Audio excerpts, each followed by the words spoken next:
Check, check, check. Yes, sir. Yes, sir. Perfect.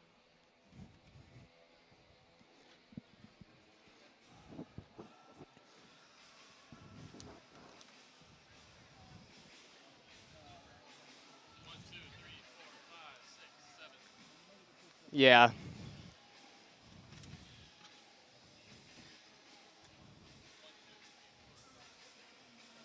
One, two, three. Okay. Oh. Welcome into the Arena Game Day pre-game show. Oh.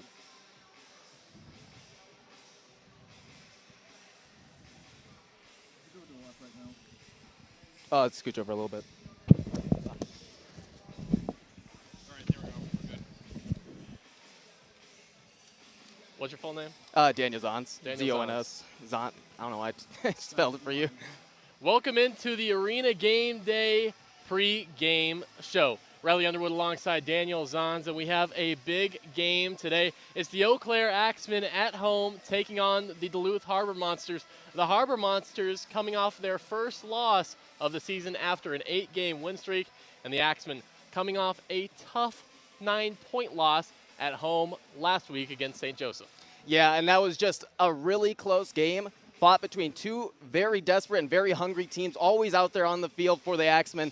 Devon Ford had a great game, as well as a multitude of other players, but they just could not pull off that comeback against St. Joseph's. The Goats were just too much, and they got their first win of the season, but you have a chance today to right the wrong there and take on your Duluth Monsters to try and get another win on the season. I don't know if they're my Duluth Monsters, but I mean, they're the league's Duluth Monsters, the defending champions. I mean, they struggled last week. Hassan Brockman hadn't thrown an interception all year long. Last game, he threw 4 of them, so it was a game of turnovers. They had a chance at the very end to win it, but they didn't. So before we get into this game, break it all down, let's get into last week's highlights and see how those games went.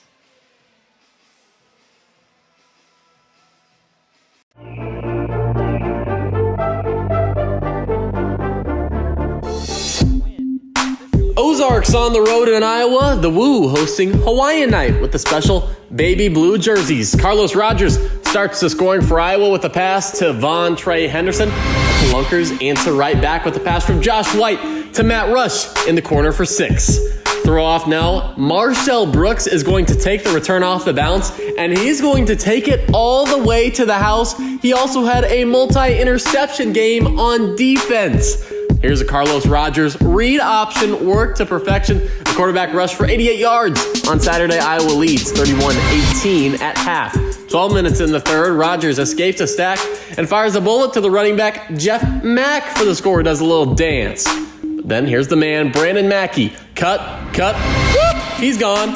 All the way 35 yards to the crib, cuts it to a 2-score game. First play of the fourth quarter, Carlos Rogers, very patient. He was like this all day and finds his favorite target, Justin Brown, to make it 47-30. Here's Matt Rush, a little dump pass to Brandon Mackey, who keeps his MVP caliber season going. He had 133 yards and 3 touchdowns on the day. But the most important part, the win, was missing. Carlos Rogers tacks on another throwing TD, his 6th of the day. Iowa wins 61-42, their second win in a row.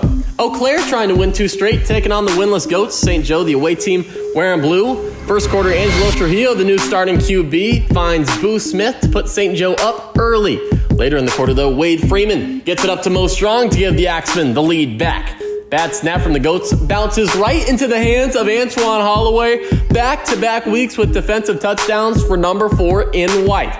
Now, Smith was held to 29 yards and 0 touchdowns in week 2, and that would not be the case against Eau Claire, and this score would not be the last time you'll be hearing his name. 20 seconds left in the first half. Freeman steps up and finds Mo Strong. Big score to give the Axemen a 26-20 lead at halftime. Joel Shaw working from the Wildcat where he's best. Escapes one, breaks another. They finally bring him down at the 5. Wait, no they don't. He keeps them pushing for an early play of the year nominee and the score. Eau Claire up 32-20. Trujillo and the Goats, though, trying to mount a comeback. He's going to escape a sack and find Ryan Martinez back by the boards for a score. And not so fast, says Eau Claire. Freeman connects with a streaking Boom Williams, who gets the crowd fired up. But St. Joseph would string together some scores, and you can guess who it is. It's the Angelo Trujillo Boo Smith connection that resulted in a whopping 8 touchdown passes for Trujillo, with 6 of them ending up in the hands of Smith. And Goats up by 9 with a minute to go in the game. Freeman trying to get a quick score, but Clarence Taylor gets to the middle of that one and runs down the clock. The Goats kneel it out and win 55-46 on the road in Wisconsin. We head over to Duluth, where Hot Springs came in attempting to upset the only unbeaten team left in the league. The newest wise guy, Quavon Hicks, takes the handoff and rumbles into the end zone to make it 6-0 Hot Springs. That was the lone score by either team in the first quarter. And the game plan for Hot Springs was to pound the ground, and they did a lot with their quarterback, Jordan Ambrose. Wise guys up 18-15 at halftime. Ambrose QB draw goes all the way untouched. The quarterback rushed for 184 yards and 2 scores on the ground. Nothing going the Harbor Monsters' way. Hassan Brockman came into the game with a perfect slate, 12 touchdowns and no picks.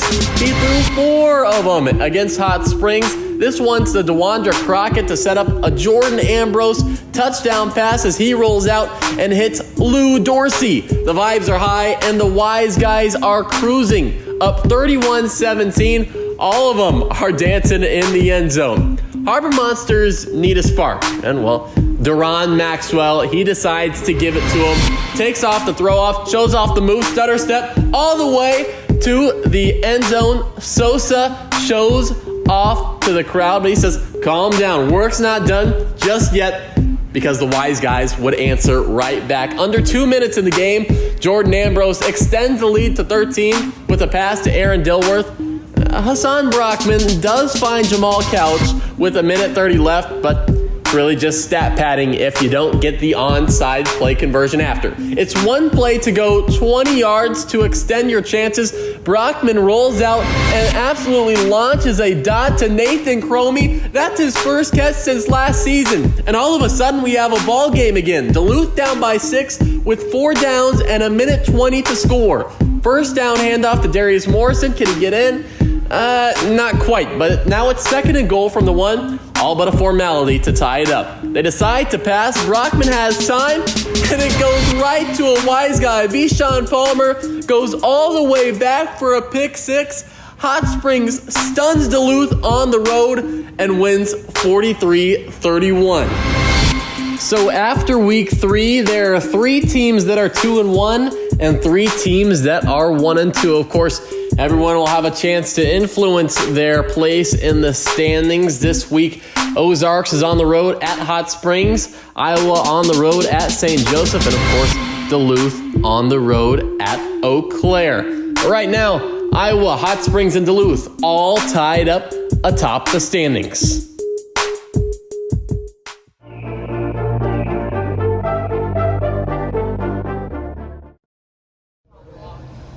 Here with the Axemen head coach, Tay Brooks. Coach, coming off a tough loss against St. Joseph. How do you guys rebound in this one? Get back to the basics. Just can't stall. That was the thing. We stalled out at times, didn't capitalize on the change of possessions and everything. So you ain't got to reinvent the wheel, you know. So just get back, doing what we do, playing Axemen football and cutting out the mistakes and capitalizing when we get an opportunity. And one key in that game for the Goats was the passing attack, 8 passing touchdowns for them. How do you limit that offensive proficiency through the air? Just being disciplined, communicating. Plays broke down. Guys was playing new spots, everything like that. So now just a matter of communication. If you don't know, ask. That's all it is. If you don't know, ask somebody. Clarify, over-communicate, so that way you don't have any more mishaps. And then after week 1, new quarterback comes in, Wade Freeman. How influential has he been for the Axemen? I like Wade. Wade, my guy. I like Wade. He kind of helps us in the run game, being one of the like run-heavy teams or something in the league.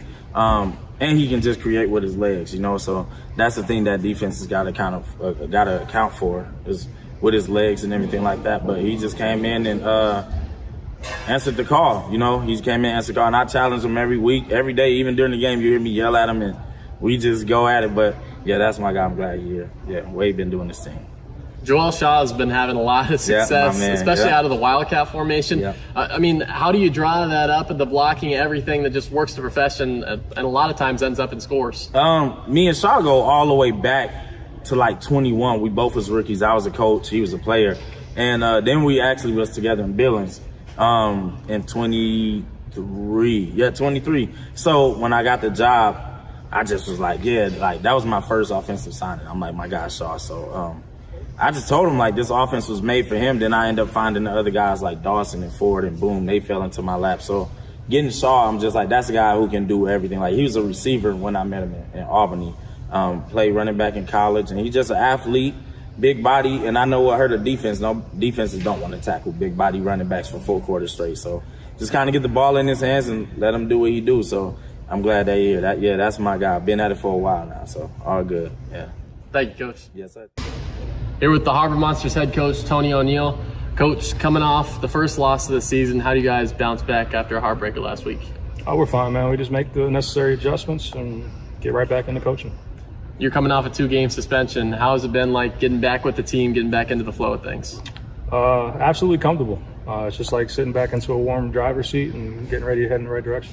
And then last game, of course, a lot of key guys missing. Dan Williams, Ladarian McAllister, Javante Johnson, KJ Felder, all inactive last week. You get him back this week for this game. How big of an impact is that going to play? I guess we'll have to wait and find out.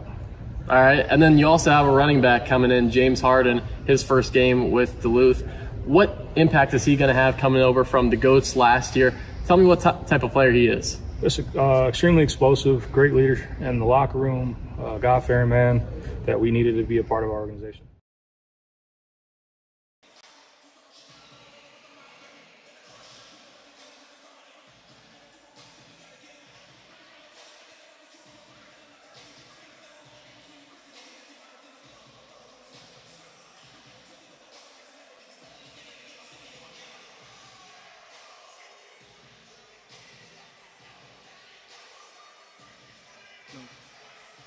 And head coach Tony O'Neill is coming off his 2-game suspension.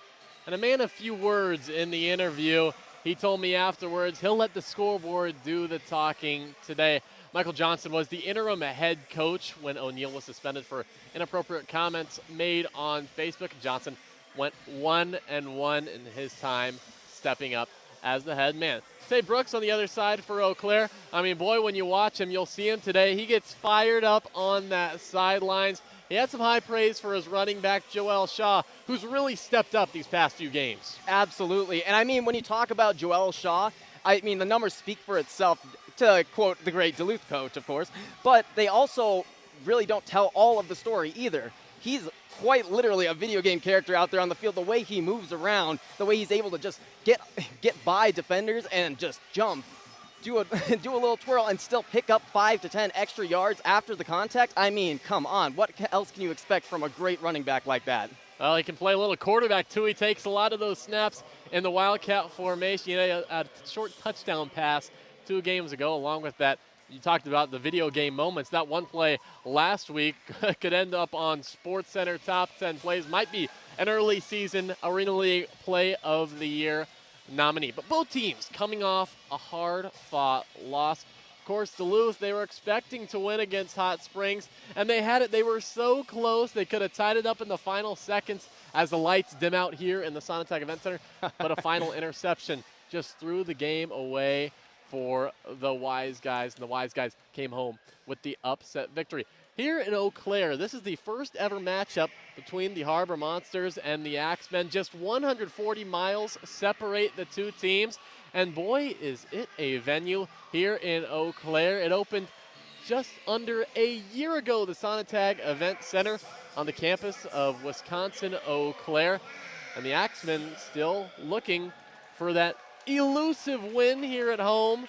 And today could be a really trend-setting victory if they can get it on the right page. Oh, yeah, and I mean, we already talked about it before. Both these teams are very hungry to just bounce back after their last loss. The Eau Claire Axemen also a really close game, threw a last interception in the, at the end of the fourth quarter to really seal the game and give it away to St. Joseph's.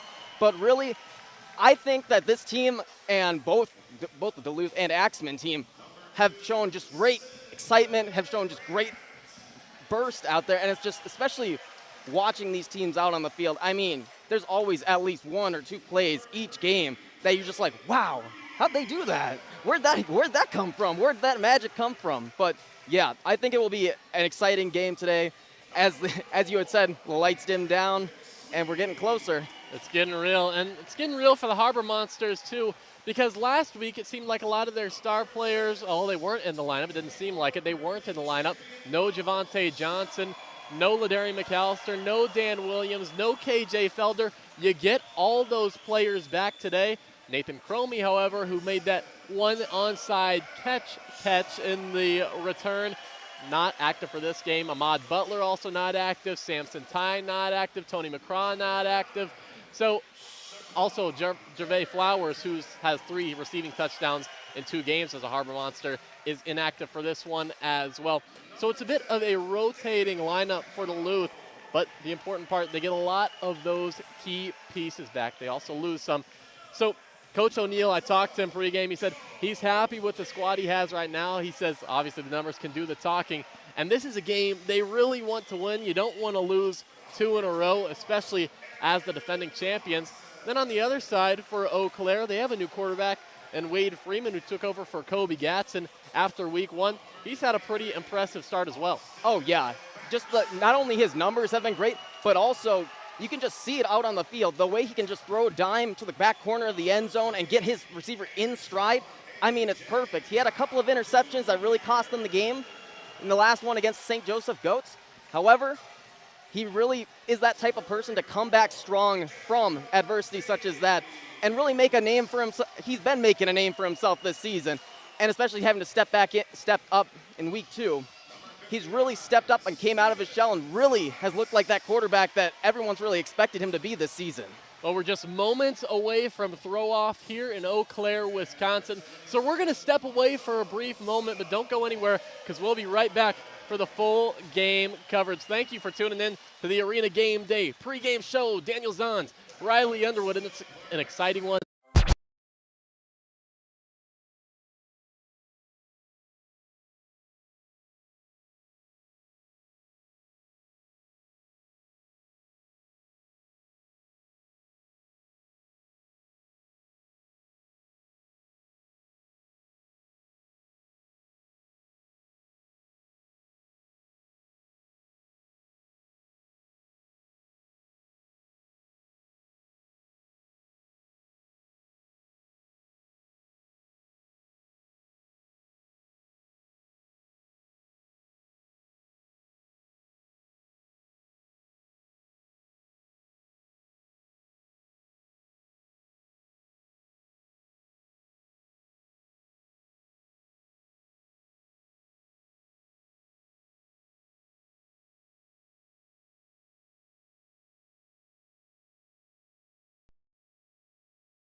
Now.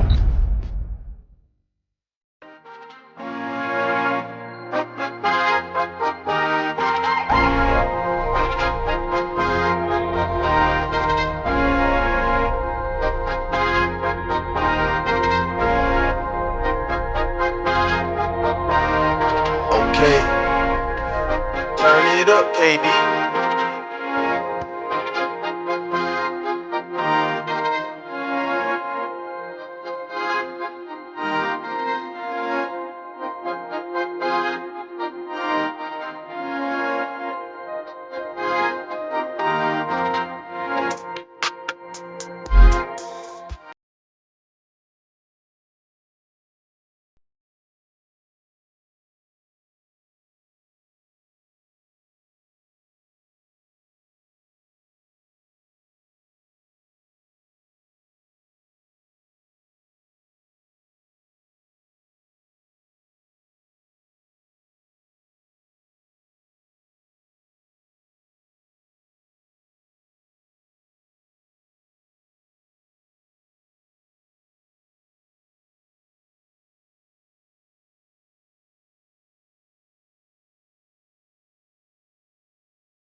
Welcome into it. The Arena Game Day game of the week between the Eau Claire Axemen and the Duluth Harbor Monsters. Riley Underwood alongside Daniel Zahns. We have an exciting one in store today here at the brand new Sonatag Event Center. And it's been a fun last couple of games for these Eau Claire Axemen. Even though it's resulted in a loss and a win, it's still been fun to go out there and watch them. They've been making some great plays. We talked about in that pregame show just how good this team can be, but also Duluth Harbor Monsters missing a couple of players, really trying to get another win in this one despite being shorthanded. The Axemen trying to right the ship from their last week loss. The Axemen lost last weekend against St. Joseph at home 55-46 before they beat the Ozarks Lunkers 49-44, and in their home opener at Hot Springs, they lost 38-24. And for Duluth, it was a story of compounding, you could say, on their 2024 Arena Mania 1 championship victory. They started the season off really poorly in the first half at Iowa, but then they made a terrific 30-plus point comeback and won 71-56 against the Woo, and then they traveled to St. Joseph and won in a 46-45 nail-biter that was narrowly going to overtime if it was not for the drop from Ryan Martinez in the back of the end zone on the one-point conversion in the final seconds. And then last week, it was an 8-game winning streak. Duluth, you are the visitors. You are going to call it heads or tails? Tails. Duluth calls tails. Against Hot Springs. Alex is going to throw the coin. He's going to throw it up in the air and let it hit the ground, okay? You got that, Alex? Here you go, my man. Throw it up in the air. Tails for Duluth. Go ahead. And 1 yard and 3 down. It is heads. Eau Claire, you've won the toss. What would you like to do? Maybe even the win. You're going to defer? Eau Claire's won the toss and elected to defer. To end the game, You want Wise to guys see the football? went into Minnesota. Okay. Which way do you want to throw? Upset. You're going to throw this one? Let's spin around over here. Come over here to Jordan Eau Claire. Ambrose has just been great Alex, for you those come with Wise me. guys too. It's been an All right. interesting up and down season for a couple of Duluth's these teams. gonna But receive in I this mean, end everything. zone. We Good have luck such today, a short gentlemen. season here in the Arena Football League. Good It job. could really go either way. All you have to do is just really heat up at the right time going into the playoffs. Yeah, Hot Springs exposed the weakness on Duluth's defense, and that was the running game. Ambrose, the quarterback for the Wise guys, rushed for over 200 yards in the victory. That was the most in his career and the most by anyone this season in the Arena League. Of course, on the other side, against Eau Claire, against St. Joseph, Zach Trujillo, the new quarterback for the Goats, threw 8 touchdowns in the win, 6 of them to the reigning MVP, Boo Smith. So it was the aerial attack that got the best of the Axemen last Saturday. Yes, it was. And also, Trujillo was just so dangerous on the ground. Whenever the St. Joseph Goats needed 5-10 yards, 4th down, 4th and 5, 4th and 10, he was just able to make things happen with his legs, make that magic happen, get up the field, stay in the hash marks, and still be able to get 10, 15, 20 yards per run. He is just a very dynamic, very scary quarterback. The Eau Claire Axemen struggled to stop that on defense. While they did have a couple of turnovers and had some great defensive highlights, they were not able to stop that Trujillo attack. But also, not only that, Boo Smith just could not be contained. Boo Smith was just all over the field. No matter where he was, somehow Trujillo was able to find him. He was able to find just this great space and great gaps in the zone defense that Axemen played. When they switched over to that man defense, though, things got a little bit choppy for that Goats. Throwing off for the Axemen is Mo Strong, the former Harbor Monster. Back deep to return, KJ Felder. He takes it at the 5, runs out, has some space, and then brought down by the thrower at the 22-yard line by Mo Strong. So pretty good return to start the game from KJ Felder. Yeah, and Mo Strong, also a great tight end as well as a great tackler for this team. He had some great highlights on the last game, had a couple of touchdowns, was really just all over the field, but dropped a couple of usually good catches for Mo Strong. Just could not corral a couple of them and ended up really leading the way to ending the game for the Axemen. So Duluth takes the first possession at the 22-yard line. Hassan Brockman, wearing number 1 in blue, will take the snap from the shotgun. Eau Claire at home or on the road has yet to wear their green uniforms. We've only seen them in white so far. Jamal Couch takes a running start. Bad snap on the ground. Brockman picks it up, fires it to Couch, who catches it at the 15, rumbles ahead to his own 8-yard line. Sets it up for a Duluth 1st and goal right off the bat. Pretty good connection. And they're moving quick here, but that was just a beautiful throw. Despite that fumbled snap, he picked it up and had a great throw, getting it right to Brockman for another good first down. That was Jordan Burney, the center. That was his first snap ever for Duluth, so it's getting those jitters out. Handoff to James Harden, the newest addition for Duluth. Gets down to inside the 5-yard line. James Harden, not, of course, the basketball superstar, but trying to make his name as an Arena League superstar. He played an integral part of the St. Joseph Goats' 7-1 regular season last year. This is his first game with the Harbor Monsters. And he's just trying to really pick it up here. St. Joseph's, he had a great season with them, but coming to the Duluth Harbor Monsters, definitely a bit of a change for him. Obviously, trying to get it going this season. Second and goal. Stoppage of play. We're going to have a timeout by head coach Tony O'Neill and the Harbor Monsters. They're going to talk this one over. Timeout Duluth, their first of the half. So while you're tuned in, make sure to download the Fan Club app if you haven't already. You got some chances to rack up the points, win some pretty cool prizes. We've had autographed football wins. We've had fans win jerseys signed by the players. I mean, it's pretty cool, and best part is it's free.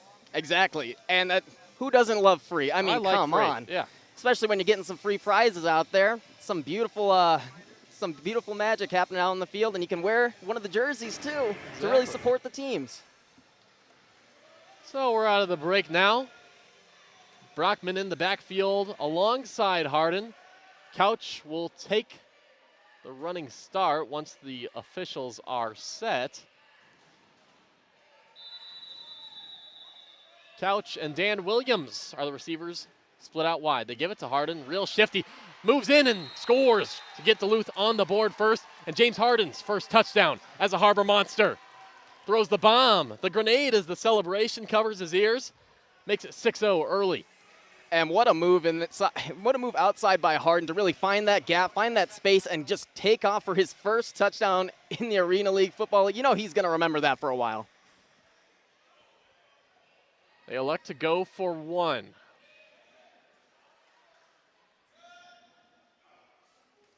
Another bad snap. Gets it off to Harden. Makes a man miss, but a herd of Axemen corral him and shove him into the wall. And he only gets a yard, and that's a failed one-point conversion. And that's what Duluth usually does best, is the one-point conversions. I mean, that's the tricky game you play in the Arena League because, of course, you're not kicking. There's no kickers, no punters. So you have to either go for one from the 5-yard line or go from two from the 10. And Duluth, they have 10 extra points from the 5-yard line. That leads the league. They only have one converted two-point conversion. On the other side for Eau Claire, they have 0 one-point conversions. They like to take the risks. They're the only team in the Arena League with 0 one-point conversions. They have 3 conversions from the 10-yard line. So it's a gamble. You either play it safe or take a little risk, get that extra point.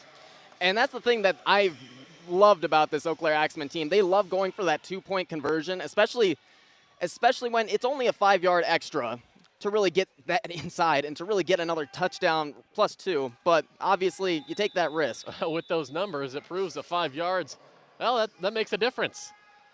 Back to take the kick. The throw off is Devon Ford. Bounces off the back wall. Ford has some space.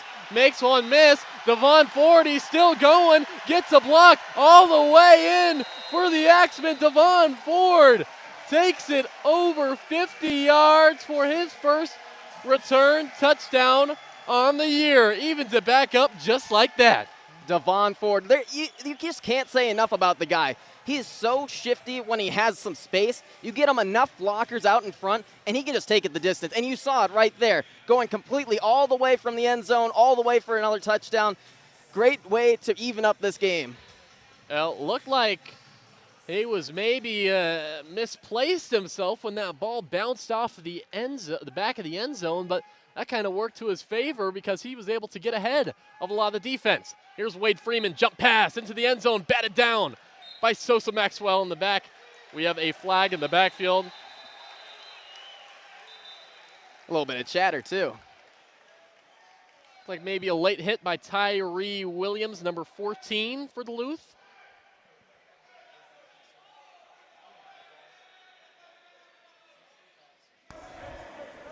Personal foul, roughing the passer. Defense number 21. Half the distance to the goal. Replay the try for 2. Well, now they'll have to take it from the 5. So they say number 21, that would mean Zach Hannibal picks up the roughing the passer penalty, excuse me. So they'll try the 2-point conversion from the 5 now. Wade Freeman at the quarterback spot for Eau Claire. Sends Strong in motion. Whistles blown, flags out. False start, offense, number 4. 5-yard penalty. Oh, that pushes them right back. We're back where we started. Just a little reset there. Give you 5 yards, I'll give it right back. So the 2-point conversion, again, at the normal spot at the 10-yard line.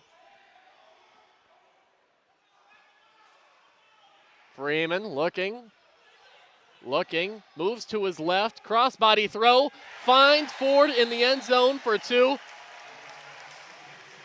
And that gives the Axemen the lead. And Devon Ford, Mr. right there, right in the right spot again. Got that kick return, even though it took a weird ricochet off the wall, but was able to get this catch, found his spot in the zone. Despite Wade Freeman not having anyone open, he was able to dance around and find his guy. They saw Ford streaking in the back of the end zone across the field. Crossbody throw, and if you're Devon Ford, number 1 for Eau Claire, there's not much more of a better 3.5 minutes to start a game that you could hope for. No. And he's been kind of that guy for them this season that's really been able to make some stuff happen. I mean, I talked about it before. Once he gets just a little bit of space, he's really able to make everything happen just with his legs. He is quite the quick guy. Applebee's All You Can Eat is back, featuring the chicken tenders you've always loved, plus double crunch shrimp and riblets, all served unlimited for just $15.99, only at Applebee's.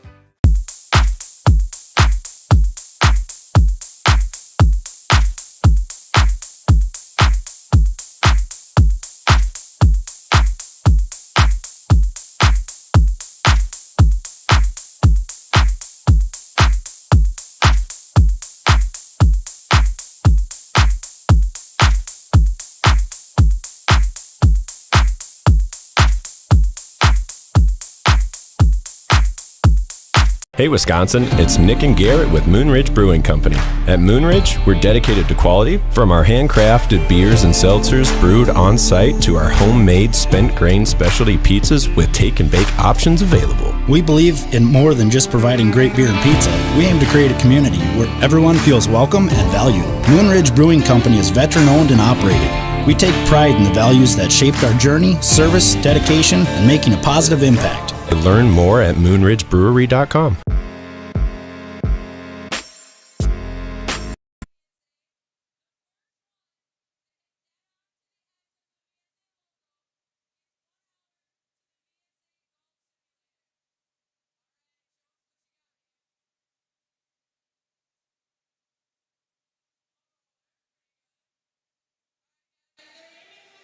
And we're back here in Eau Claire, Wisconsin, where we're having a little hockey contest.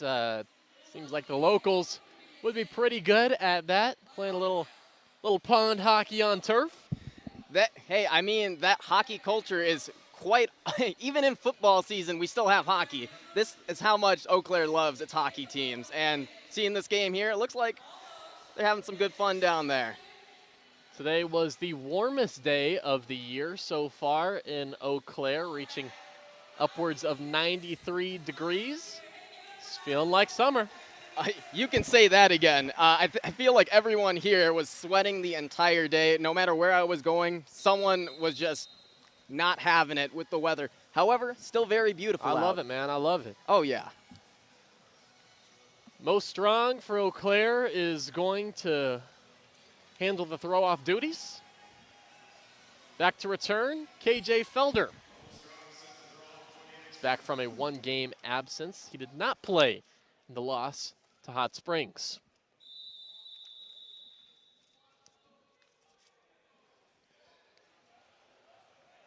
Fields it at the 2. Felder moving towards the walls on the near side, gets hammered down right near midfield. A gang of Axemen laid the lumber. You could say that again. And Felder just kind of took every bit of that brunt of that hit. Flipped over.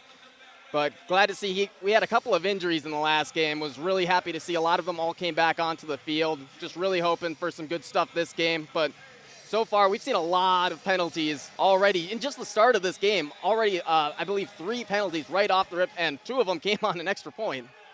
Pretty good return, about 20 yards from Felder.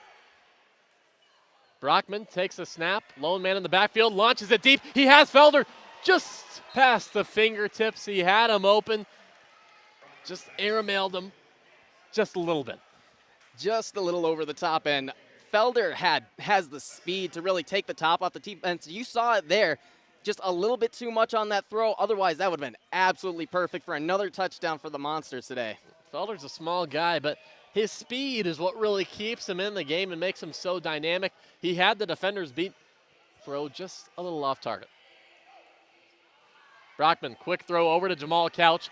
He fields it behind the line of scrimmage, drugged down after a gain of about 2 by Jacob Davies, the defensive back. And Couch, when he can get some movement out there, he's been able to make some plays happen. He has 3 touchdowns on the receiving, has 96 yards as well to go along with that. He's the 3rd highest receiver on this Duluth Harbor Monsters team, and he's really trying to keep this team going today with all the injuries. Just a couple seconds. Over 10 minutes to go in the first. Launches it deep, trying to find Dan Williams, and that was into the cheerleading squad, not anywhere near the intended target, number 81. And that was just a great move, by the way, a great move by Hassan Brockman in the backfield to dodge a defender. But obviously, once you get that pressure going, sometimes it just slips out on you, and that ball just went flying into the cheering section. Boy, Williams was visibly frustrated. He was wide open from the start of that play. Of course, Brockman faced some pressure. He's going to have a clean backfield now. Steps up in the pocket. He decides to run. He makes a couple people miss. One more. Oh, my goodness. Nice play from Hassan Brockman, just gliding through the defense. And that's just kind of what he does best. He is very dynamic as a player. He can beat you on it. He can beat you with his arm, but he's even better with his legs, able to just make some magic happen, really able to run, especially once he gets a little bit of space.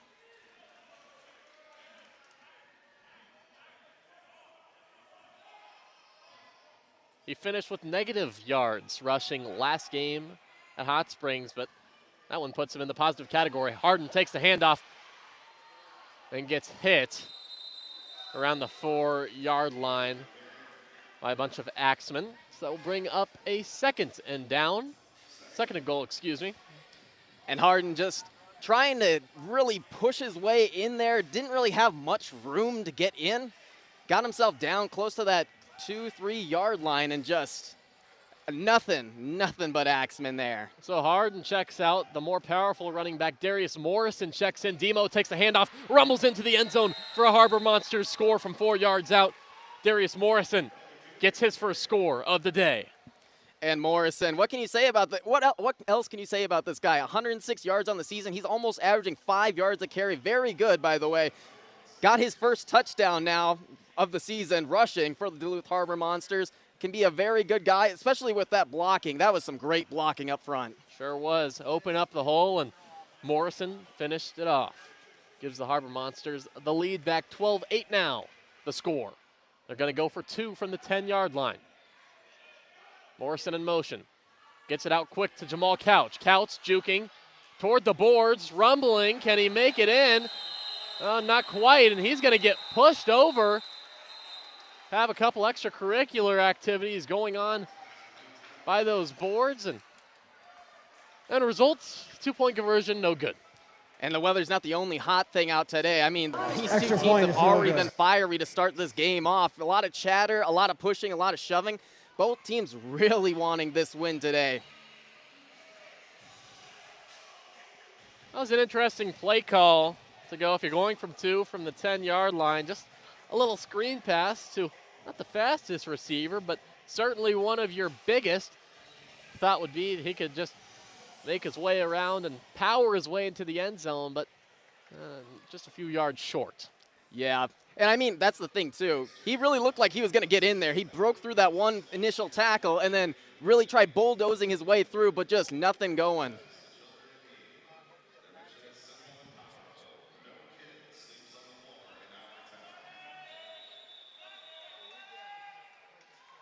Couch is going to throw it off. Ford, who had that return touchdown in his first attempt, tries again, but this time he's not going to get to the end zone. Wrapped up by Tyree Williams around the 15-yard line. And Tyree Williams, another one of those guys that can really make things happen for the Harbor Monsters. One of the good defenders out there on the field half the time, but also this Axemen team, it's going to be interesting how they come back from this. Now giving up 2 back-to-back touchdowns to the Duluth Monsters. You really need to get something going here on offense. Obviously, a whole lot of game left, but it's really feeling like a shootout early in this game already. We're just about 7.5 minutes into this one. Harbor Monsters with a 4-point lead. Freeman sends his receivers in motion. Play action, he's going to take it himself down the middle, and he gets tackled by the legs. Just a couple yards past the line of scrimmage by Dante Mason. Mason led the league in tackles last year.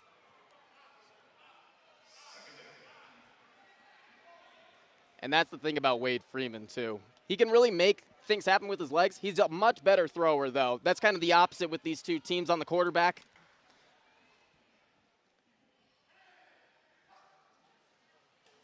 Hands off. That's the big Aaron Dawson, and he gets swallowed up in the backfield by Dante Mason.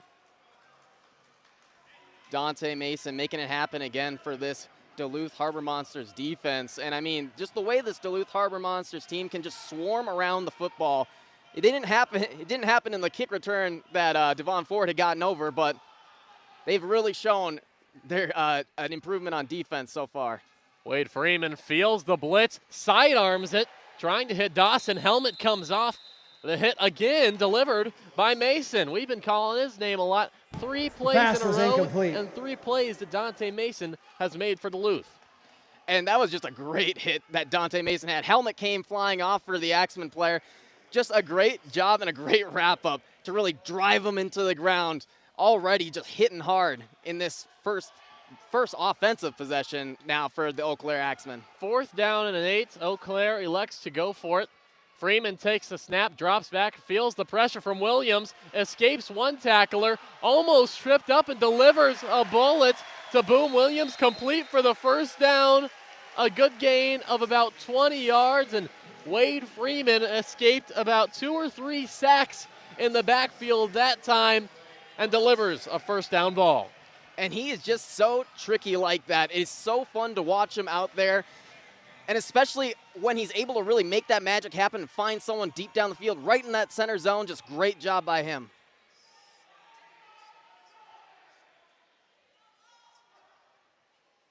Freeman, play action, ends up giving it to Dawson, who gets tripped up by Mason at the line of scrimmage. Boy, Dante Mason, he is having himself quite the drive on defense, number 2 in blue.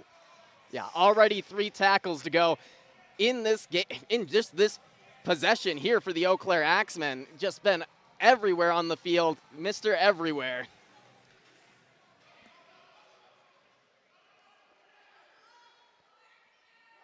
Second and 6. Play action. Gets it out to Boom Williams. Williams moving along the boards and Gets struck down around the 6-yard line, maybe the 5. And Boom Williams really laid down the boom a lot in that last game against St. Joseph's Ghosts. Really was able to rumble over some of those defenders, and I showed it there, just really able to, you can't bring them down with that first contact. You got to hit them, low, and you got to get another player to bring him down too, because he's just going to keep moving on you. Something you'll notice about Eau Claire, a lot of motion in the backfield. Do a lot of different schemes, moving multiple different directions. Dante Mason right off the bat gets the blitz and gets the sack, helped along the way by Tyree Williams to bring the quarterback down behind the line of scrimmage. And the quarterback Freeman is going to check out. And Joel Shaw, the running back who likes to run the Wildcat formation, is going to check in for second down, excuse me. At Dante Mason, again, I mean, he wasn't even fooled at all by that. He went immediately for Wade Freeman right off of that play action as they call a timeout. Timeout, Duluth. Going to be their Duluth's second of the half. Second timeout of the half. A little game planning on defense.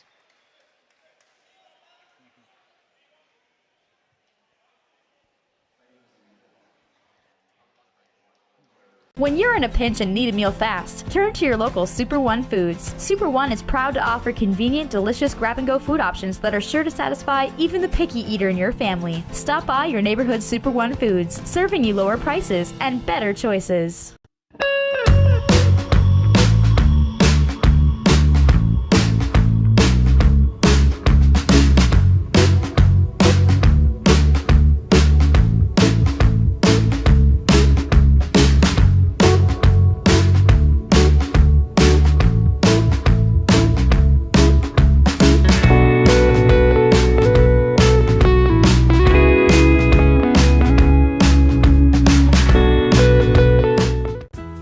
Table is waiting at Barker's Waterfront Grill. Enjoy fine drinks and great cuisine in our lounge or out on the patio with great views of the marina. Sink your teeth into baby back ribs with our Thursday night special. Friday night, enjoy all the fish you can eat. Saturday night, prime rib is queen. Starting May 29th, join us for live music every Thursday from 5 to 7 with Tom Cockett. Great view and dining at Barker's Waterfront Grill.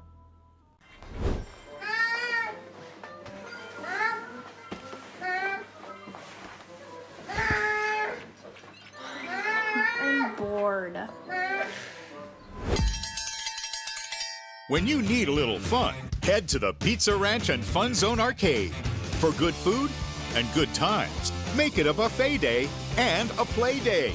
Have all your favorites and all kinds of fun. Make it a buffet day at the Pizza Ranch and Fun Zone Arcade.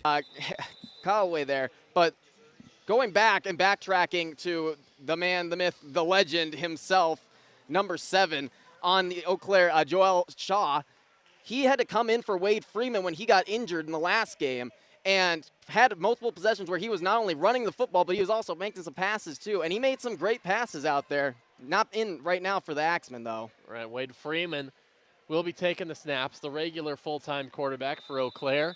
Referee starts play. Sel Holguin, the center, that takes a snap. Freeman gets it out to Williams, reverses field, goes back toward the wall, and gets tackled around the 4-yard line.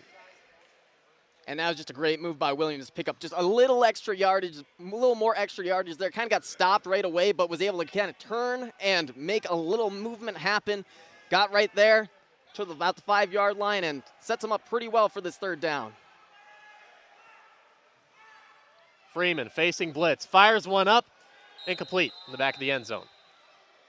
And some great coverage there by the Duluth Monsters. Just really all over. Dante Mason also in that too.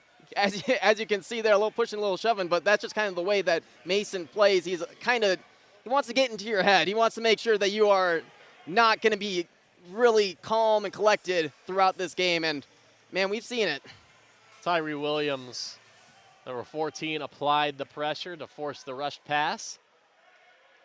They'll bring up a 4th and goal now from the 4-yard line.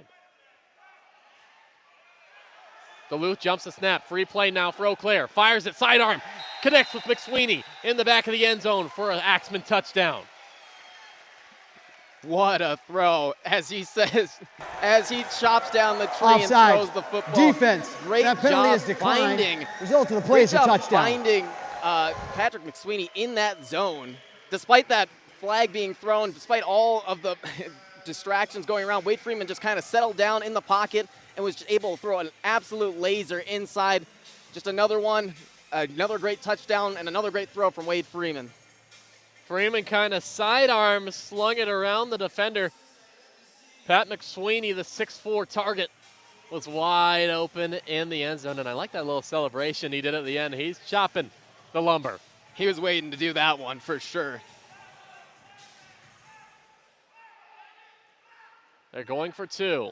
Freeman, pass to McSweeney again, connects, and makes it a 6-point ball game. So that's now both touchdowns by the Axemen have been then scored. The extra point has then been scored by the same player who's scored a touchdown. There we go. Has scored. But yeah, it's been an interesting game to really see how they play called this. I mean, you said it the best. They do a lot of different motions, a lot of different trickery. They don't want you to be. They don't want it to be just straight normal football. They're going to use every asset at their disposal to really find a touchdown and find that gap in that defense. Especially if it's zone, it's going to be really hard to cover a team that zips all around the field like they do. So Eau Claire takes an early 16-12 lead. 2 minutes remaining in the first quarter here in Eau Claire, Wisconsin at the Sonatag Event Center. And a lot of fans here today on both sides of the football. You can see a lot of Harbor Monsters that made the trip over from Duluth, as well as Eau Claire Axemen, all in their white in the white and also in the green and orange, which, as you said earlier, we haven't seen yet this season. But man, when they rock those green and orange, it's going to be spectacular. Duluth, the defending Arena League champions last year. Eau Claire in their first season with the league. This is the first matchup ever between the two teams. 140 miles separate the two most northern teams in the TAL. Strong throws it off. Harden back to return, fields it at the goal line. Trying to make defenders miss, no can do. Drugged down around the 7 or 8 yard line by Austin Bacher. Bacher just all over the place on that one. Great form tackle to get him out of bounds and just could not make anything happen on that return. Swarm in defense from the Axemen. Let's see if they can carry it over into this next drive for the Monsters. Hassan Brockman, the quarterback for Duluth, last week threw for 124 yards, 3 touchdowns, 4 interceptions. On the year, though, 15-4 is his touchdown interception ratio. Brockman feels the pressure, and he's going to get drugged down. David Facone gets there first and drags down Brockman behind the line of scrimmage to force a second down and longer. And that will make his 2nd and a half sack of the season. He's been really getting into the backfield this season for the Axemen. That's going to put him, I believe, above, that put him above where he was at last time. He's been all over the field for this defense. So now we see for the first time Javante Johnson, number 5, taking a snap. He started the season as the starting quarterback. He's going to throw it. Gets it to LaDarian McAllister. Spin move, makes one man miss, and tackled right around the 11-yard line. Javante Johnson, he was the league leader in passing yards last season. He struggled early on in the first half of the Iowa game. Hassan Brockman came in and had a 7-touchdown performance in the second half alone. Brockman kind of took his spot in the starting lineup. He's been the starter ever since. But now, Javante Johnson taking the snaps. Flag thrown, play goes on. Escaping now, tries to find Brockman off the hands. Didn't look like he was ready for it near the boards on the near side. And especially with a penalty going up here, that's now, I believe, number 5 in this game, if not number 6. Just a lot of sloppy play so far early on. Offside. Defense, number 9. 5-yard penalty. 3rd down. That offsides penalty is on Shaq Currington of the Axemen. Makes it a 3rd and very manageable 3rd and 3. Javante Johnson, he's a good passer. Passed for over 2,000 yards last year with 34 touchdowns, 14 picks. He can also run it too. He's not the fastest guy on the team, but he'll win some team races. He pushes himself. He takes a snap. Looking, fires, caught at the 23-yard line by Jamal Couch. And Couch again. He had a catch earlier That is in the game, end getting of the another first one quarter. right there, and just great job sitting down after coming back on that route, finding that spot, and getting another first. Well,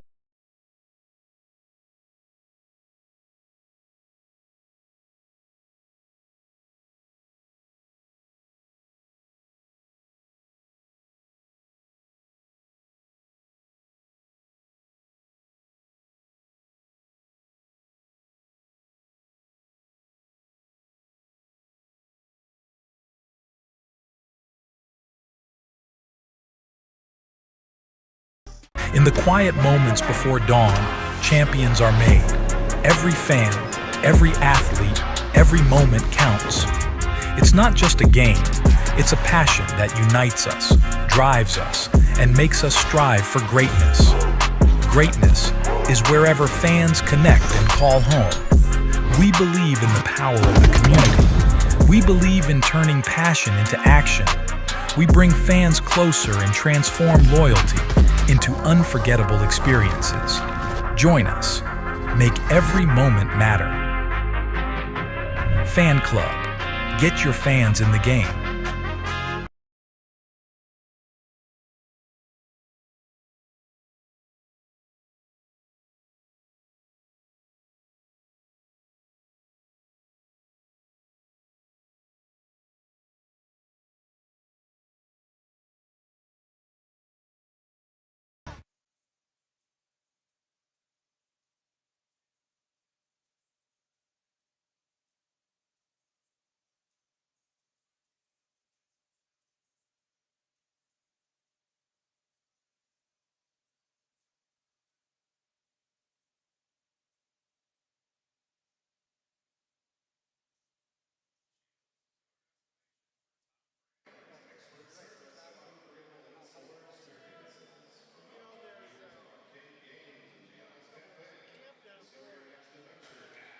Welcome back to the second quarter of action in Eau Claire, Wisconsin.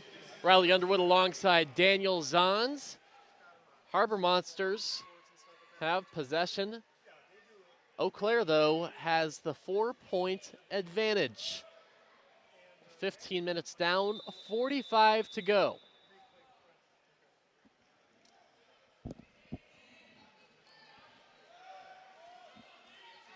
Felder goes in motion. Brockman takes the snap. Quick pass over to Dan Williams. He stiff arms a man and gets shoved out at the 20-yard line. Good little gain to make it a 2nd and short. And Brockman making it happen there. Another good throw, another good catch, and they're continuing to move those chains, or getting close to moving those chains again. Getting quick at the line, though.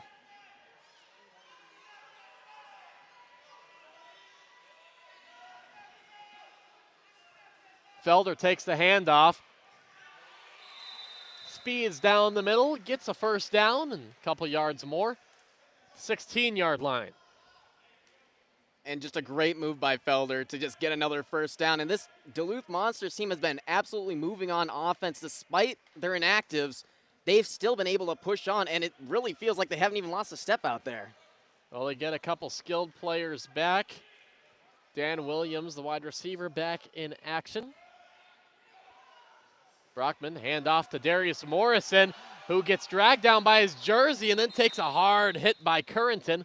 But a good job of escaping that first tackle. Looked like the back of his jersey was getting pulled pretty good there. I thought he was going to get pulled down from that jersey. He had a great grab on it, but Morrison leads number 3 in all teams in the league with the rushing yards. He's just a great dynamic player to have in that backfield.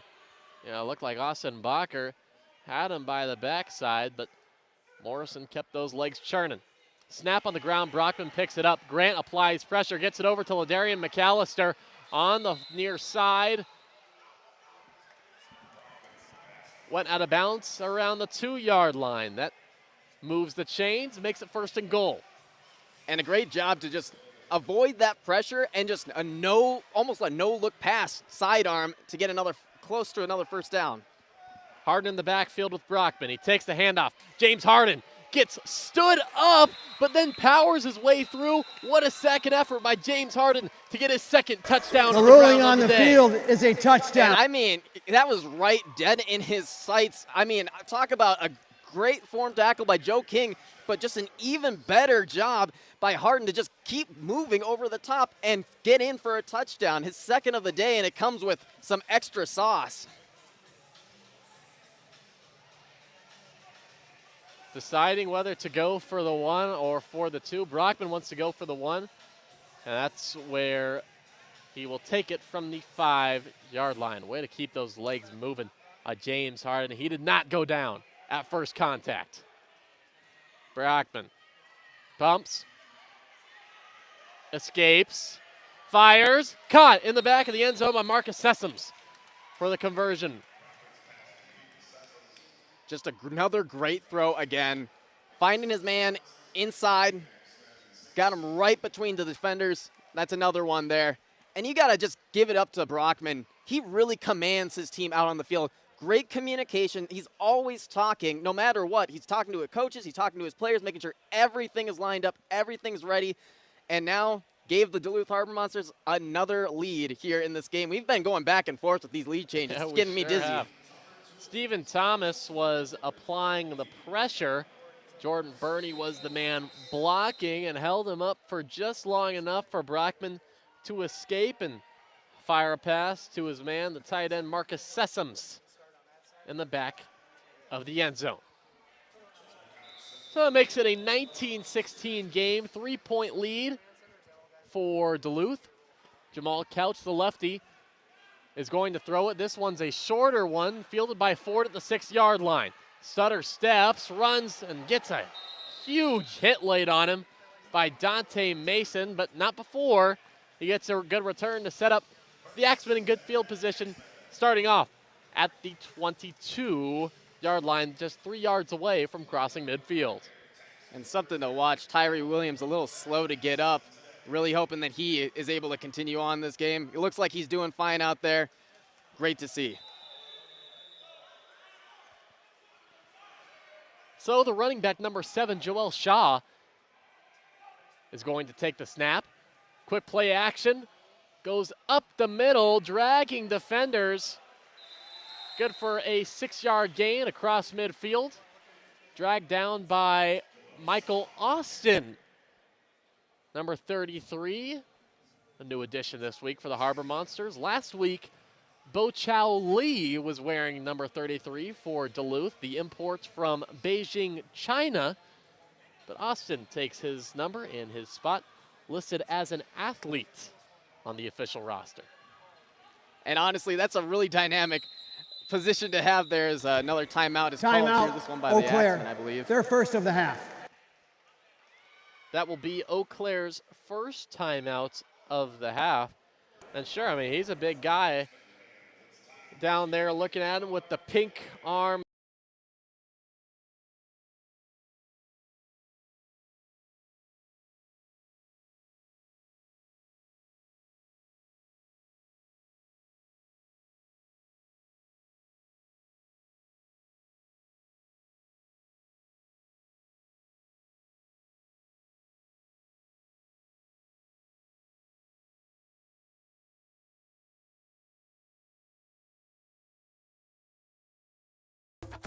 At Muldoon's Menswear, we take pride in providing quality suits that you can wear for every occasion. Browse our in-house selection of suits and choose from our wide array of accessories to complete any look. Suits starting at $225. My name is Lee Hofer, and I work at Eau Claire LASIK, and I've been here for 25 years. I think there are a lot of rewarding things about having LASIK as a profession. Working with young people that have defined goals, people that are 60s and 70s, and they find benefits too. But I think it's just the personal encounters, meeting new people, and seeing how their life continues from there. Welcome to Eau Claire, Wisconsin. Bridges? Yeah, we got them. They bring together people, art, music, and adventure. Whether you're chasing dreamy trails, singing along at music festivals, knocking down the kingpin on a coup pitch, or experiencing the true flavor of Eau Claire at a farm-to-table restaurant, Eau Claire is always ready to surprise you. So while you're here, cross into something new. And when you're ready to explore, we'll be right where the rivers meet.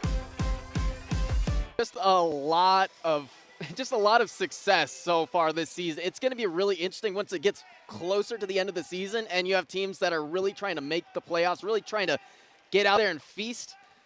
I mean, we're already seeing it today. It feels like playoff football out there right now. So we're going to have 3 players surrounding the man taking the snap, which is going to be Joel Shaw. He takes the snap, hands it off to Ford, dragging a defender for a gain of 2. And we talked about Joel Shaw a bit earlier, but just to come back to this, he is currently number 7 in all of the league in rushing as kind of this hybrid quarterback running back. More of a running back, but really can throw the ball. And I mean, you can see it on some of those throw-offs whenever he's in the backfield throwing it. He can do a great job throwing that football. Misdirection handoff to Boom Williams, makes one man miss.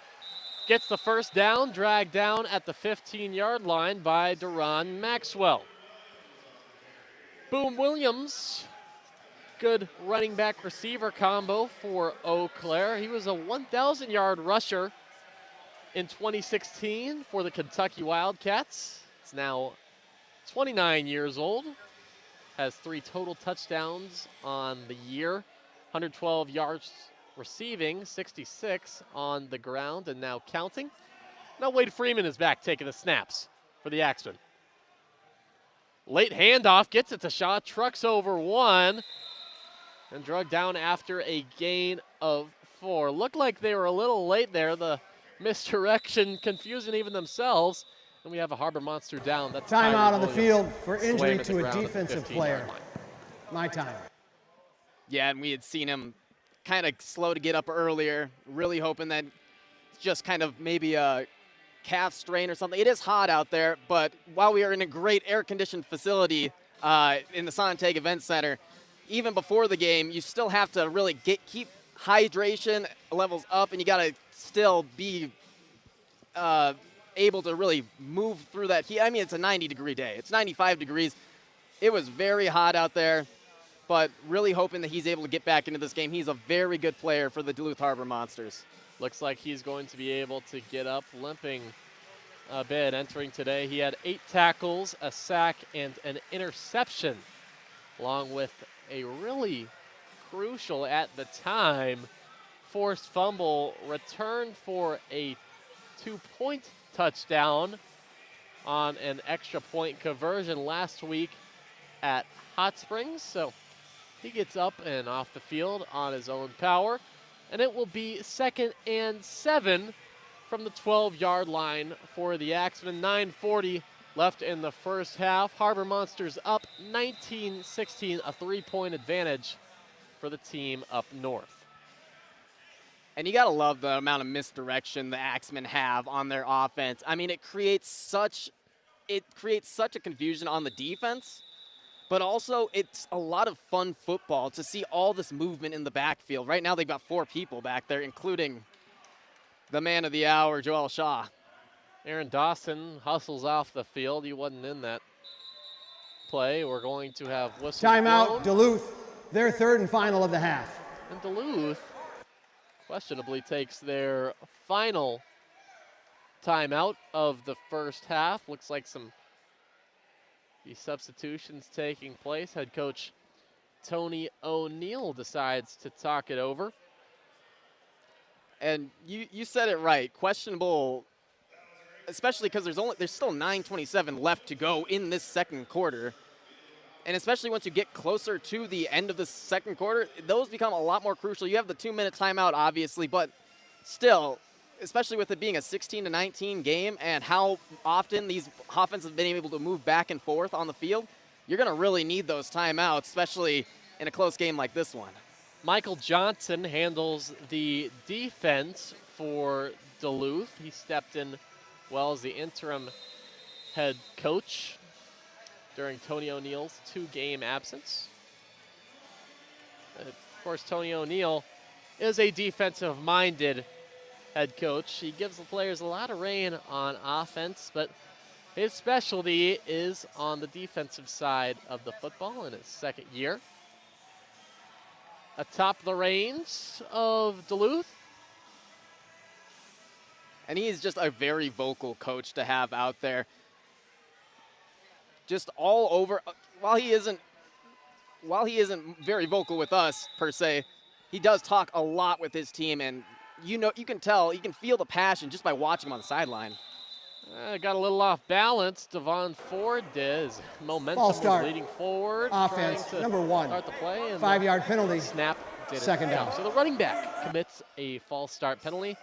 That pushes him back. It will be 2nd down and 12. And especially with that coming from a football player, sometimes you just anticipate it a little too much, and you just really want to get that first step on them.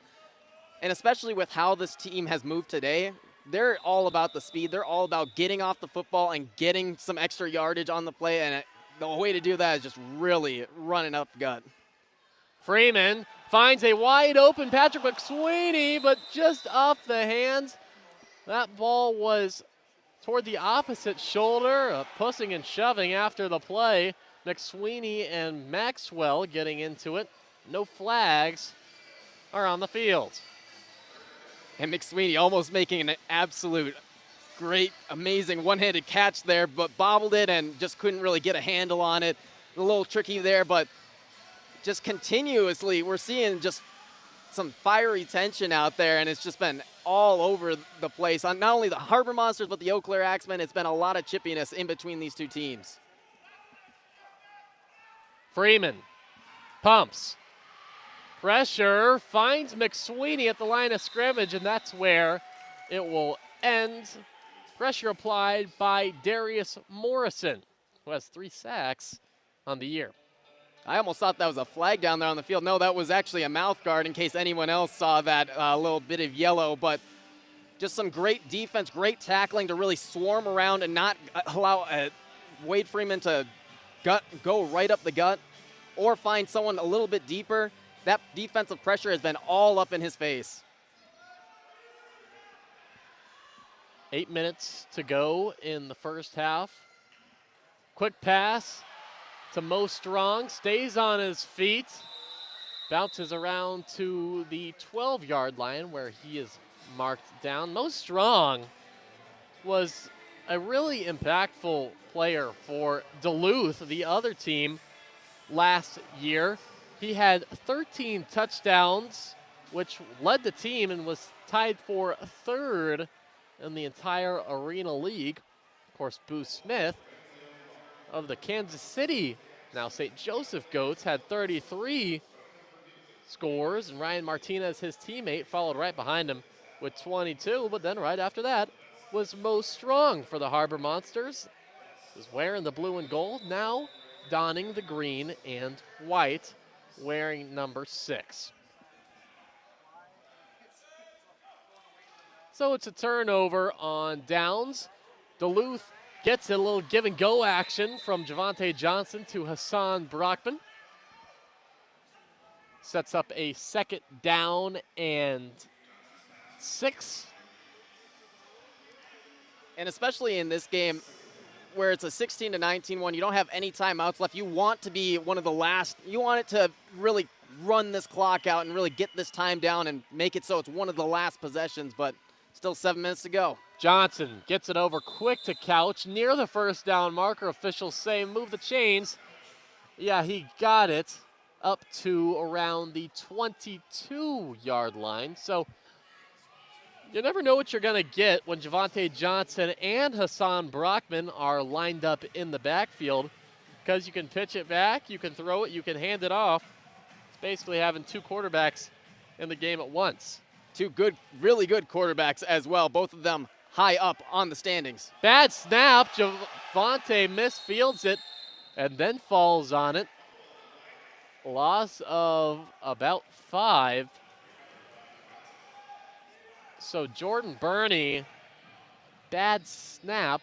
Johnson tried to fall on it, overshot it a little bit, but luckily the blocks held up and no Axemen were there in the backfield to turn the ball over.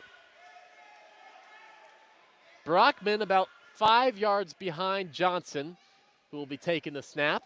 He'll pitch it back to Brockman. He's looking, he has time, escapes, lobs it up to Couch, who hauls it in. What a catch, oh no! Incomplete is the call. Wow. He dropped it on the way to the ground. It looked like he had that one hauled in from our angle. Let's see this instant replay. So Johnson pitched it back and then ran a little route, but Brockman just lofted it up in the air and just lost it on the way down. Coverage on that play by Jacob Davies, breaking it up. And a beautiful throw, by the way, just could not come down with that. Couch right in the right position, just had everything there. Just got to make that catch. Took his eyes off the prize a little bit. And Couch, too. He's been a great receiver for this team. He is the third, one of the highest receivers on this team, 15 receptions for him. Here's Brockman, escapes and tries to find Couch, who almost hauls it in with one hand. Another catch in the exact same spot, and it's once again Brockman overshooting the big number 6. And again, just right there, they've been loving that right side of the field. They've been throwing a couple of passes out that way, and especially when they're able to get Couch in space out there, it makes some great magic happen. So I'll bring up a 4th down and 4. Duluth will go for it. Axemen are playing a little bit of a prevent defense, if you will, having 3 defenders back at the first down marker. 4th and 14. They're 4 yards away from the original line of scrimmage. Brockman escapes, fires one deep, and that one's going to be picked off. Picked off by A.J. Brown Jr. in the end zone, doing a little shimmy shake celebration in the end zone. And that turns the ball over. Axemen get it back. Offense, number 56. That penalty is declined. Result of the game. Interception was replaced at the holding 5-yard line. on the First down, Eau offense Claire. on Jordan Burney, the center. That one is going to be declined. It will be Axemen ball, trailing by 3 with 4:12 left in the first half. And a great way for A.J. Brown to get his first interception of the season with the Axemen. I mean, a great job just reading that all the way through. Eyes on the quarterback, backed it all the way up, and just takes it right away from the receiver. Beautiful job. Didn't let the receiver moss him. Really wanted to get that catch on him, but great job by Brown. Brockman not very accurate so far today. Freeman takes a snap. Looking. High throw to Strong. Escapes one, but they say he was pushed into the boards, and he will be marked down at the 12-yard line. And that's the tricky thing about the boards there. You feel like they may have caught it in bounds, but really, as soon as you hit that board by another defender, you're out of bounds immediately. A little bit of a judgment call by the referees. Gives it a little bit of wiggle room. They rule him down. It will be 2nd down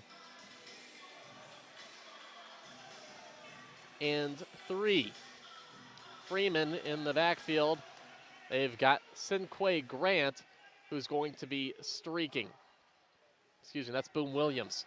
Get it out to McSweeney, quick. Not really going anywhere. Zach Hannibal brings him down.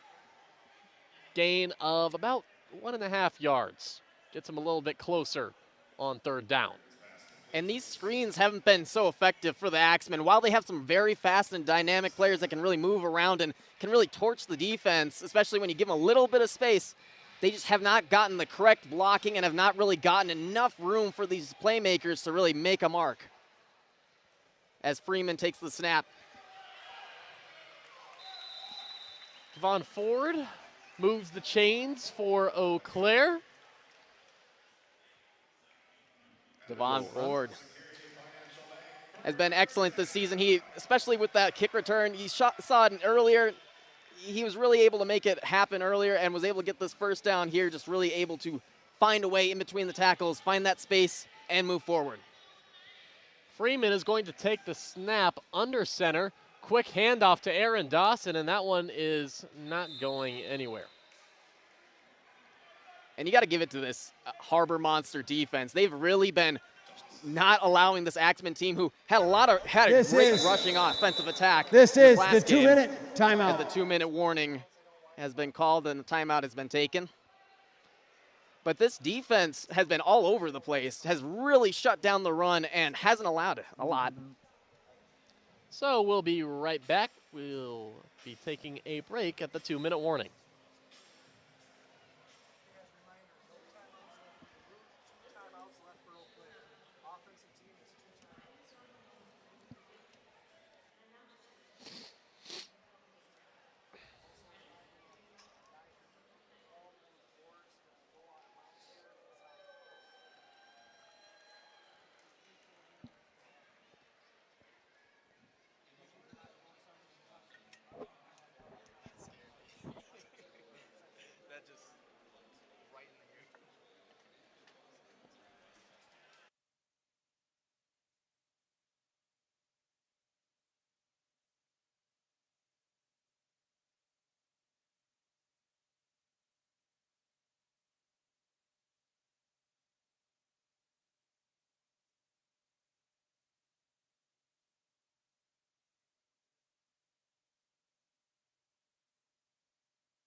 And we're back at the 2-minute warning. Wade Freeman faces pressure quickly from Sessoms, fires it out, bounces at the feet of Williams. Incomplete pass. That was all because of Marcus Sessoms applying the pressure along with Michael Austin. 1:55 left in this first half of play. Harbor Monsters up by 3 over the Axemen. Axemen have not scored in this second quarter yet. 3rd down and 9.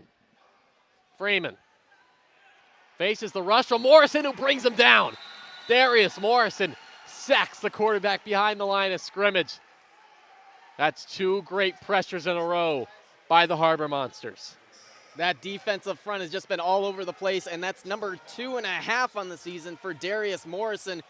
Or number 4, I should say, on the season now. He's been doing great. He's been the number 1 sack leader for this Harbor Monsters team. So 4th down and long now, and Eau Claire has elected to surrender. It'll be 1st and 10 at the opponent's 15-yard line. 1st down, Duluth. Surrender. So they're not going to risk the 4th and forever inside their own 10-yard line. And they will give the ball to Duluth at their own 15-yard line for a fresh set of downs for the Harbor Monsters with 1:25 left to go in the second quarter. And I mean, a smart decision. You just gave up 2 back-to-back hardcore pressures that really stunted your offense there. And I mean, especially taking that sack really set them in a really bad place. Just give it up, try and play that good defense. You still have 2 more timeouts remaining. You can get the ball back and really find something on offense. Brockman will be taking the snap from the shotgun. Quick pass over to McAllister. McAllister trying to find some room behind the blocks. Gets about 5. Harbor Monsters trying to hurry it up. Helmet comes off for McAllister. And we're going to have a timeout on the field. McAllister drops to the ground. Timeout for injury to an offensive player. Came up grabbing that leg. Just a bad tackle. It's another injury we've seen now in this game. Well, now McAllister looks like he's getting up. Good to see him walk off under his own pressure. So 1 minute 13 seconds now on the clock. Duluth trying to extend their 3-point lead. The final 73 seconds. The first half. Brockman will take the snap from the shotgun. Felder will be the man taking the running start. Brockman, quick pass, and that bounces about 2 yards in front of Dan Williams. And Williams had wide open space in front of him. Just did a little comeback route, and there's really no one near him, but it's a bad pass. Brockman's had a few of those this game already. I mean, we saw it a little bit earlier with a overshot wide receiver who was wide open in the end zone. He just really needs to settle himself down here with a minute remaining. That ball may have been tipped, but 3rd down and 5, Javante Johnson comes in at quarterback for Duluth. He's forced back, running while he throws, finds Jamal Couch, who runs quickly for a first down. Makes it 1st and 10, under 45 and ticking now. From the 21-yard line, they'll spot it. And remember, Monsters don't have any timeouts remaining. Johnson takes the low snap, fades to his left, steps up, finds KJ Felder, who's driven down by Cinquay Grant, and he's marked down at the 8-yard line. Clock still ticking, under 20 now. 1st and goal. No timeouts for Duluth. Johnson looking, pumping. Finds Couch quickly, falls, and he falls into the end zone with 6 seconds left in the half. Jamal Couch with his first receiving touchdown of the day, and that's a big one to close out half number 1. Just a great job by Couch. He has his 4th touchdown now on the season. That's going to put him in second, or tied for second, with Ladarius McAllister on this team. Just really finding a way to make that happen. Even though he got stuffed up, finds his way into the end zone for that touchdown. So they'll go for the 1, another low snap fielded by Johnson. He has plenty of time, rolls to his right, fires crossbody, finds James Harden in the middle of the field for the 1-point conversion. So that puts the Harbor Monsters up by 10, 26-16 with 6 seconds left on the clock in half number 1, but don't count it over just yet because they have a guy in Devon Ford for the Axemen that earlier in the game started it off with a return touchdown. Yeah, he can really make things happen, and especially if you give him just a little bit of space, he can take it all the way to the house, and we've seen it already today. He's a very, very excellent playmaker for this Axemen team. But you'd also have to think, though, will Duluth do some kind of a trick throw to just not get it directly to him, but put maybe corner pooch it in one of the opposite ends to kind of force him to take a bad return? Jamal Couch, the wide receiver who just caught that touchdown pass, will be throwing it off. That's a line drive throw, bounces at the 8, fielded at the goal line for Ford. Ford makes one man miss, gets by another, cuts back upfield. Devon Ford running. He has the men to beat, and he's going to be driven down as the clock expires at the end of half number 1. That is the end of the first half. Eau Claire 16. We will be right back for the halftime show, a little halftime report as the Axemen trail 10 at home.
In the quiet moments before dawn, champions are made. Every fan, every athlete, every moment counts. It's not just a game, it's a passion that unites us, drives us, and makes us strive for greatness. Greatness is wherever fans connect and call home. We believe in the power of the community. We believe in turning passion into action. We bring fans closer and transform loyalty into unforgettable experiences. Join us. Make every moment matter. Fan Club. Get your fans in the game. Well,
And after a tightly contested first quarter, it was really all Duluth in the second quarter. At halftime, the score, Harbor Monsters 26, Axemen 16. Riley Underwood alongside Daniel Zons for the Arena Game Day halftime report. And so far, I mean, it started off really tightly contested. We were going back and forth. James Harden scored, Devon Ford scored. And then in the second quarter, they kind of pulled away a little bit. They scored 14 points to the Axemen's 0 in the second. What changed between quarter one and quarter two? It felt like the intensity almost changed a bit. It felt like the Axemen almost took a step back, maybe pumped the brakes a little bit. But the Harbor Monsters, I mean, they just kept on running through every single bit of like adversity, you know. But every single bit of adversity has really stuffed them up, has really stuffed up that Axemen offense that really has a lot of dynamic movement in between, and especially pre-snaps, they just haven't been able to really get anything going. I mean, they had screens set that looked like they would maybe get something going, but the way the Harbor Monsters were able to come to the football, contain it, and just take them down, I mean, just some great work out there from the defense. Only one offensive touchdown so far for the Axemen, and that was the connection from Wade Freeman to Patrick McSweeney.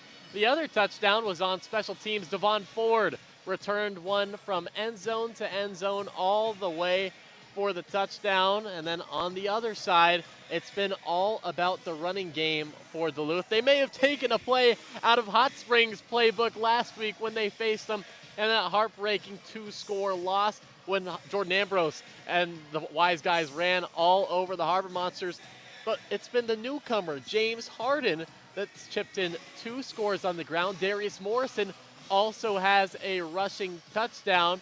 And then the quarterback play, that's been a little shaky because we started off with Hassan Brockman, but he does not thrown a touchdown pass, and he also has an interception. So we've seen more of Javante Johnson.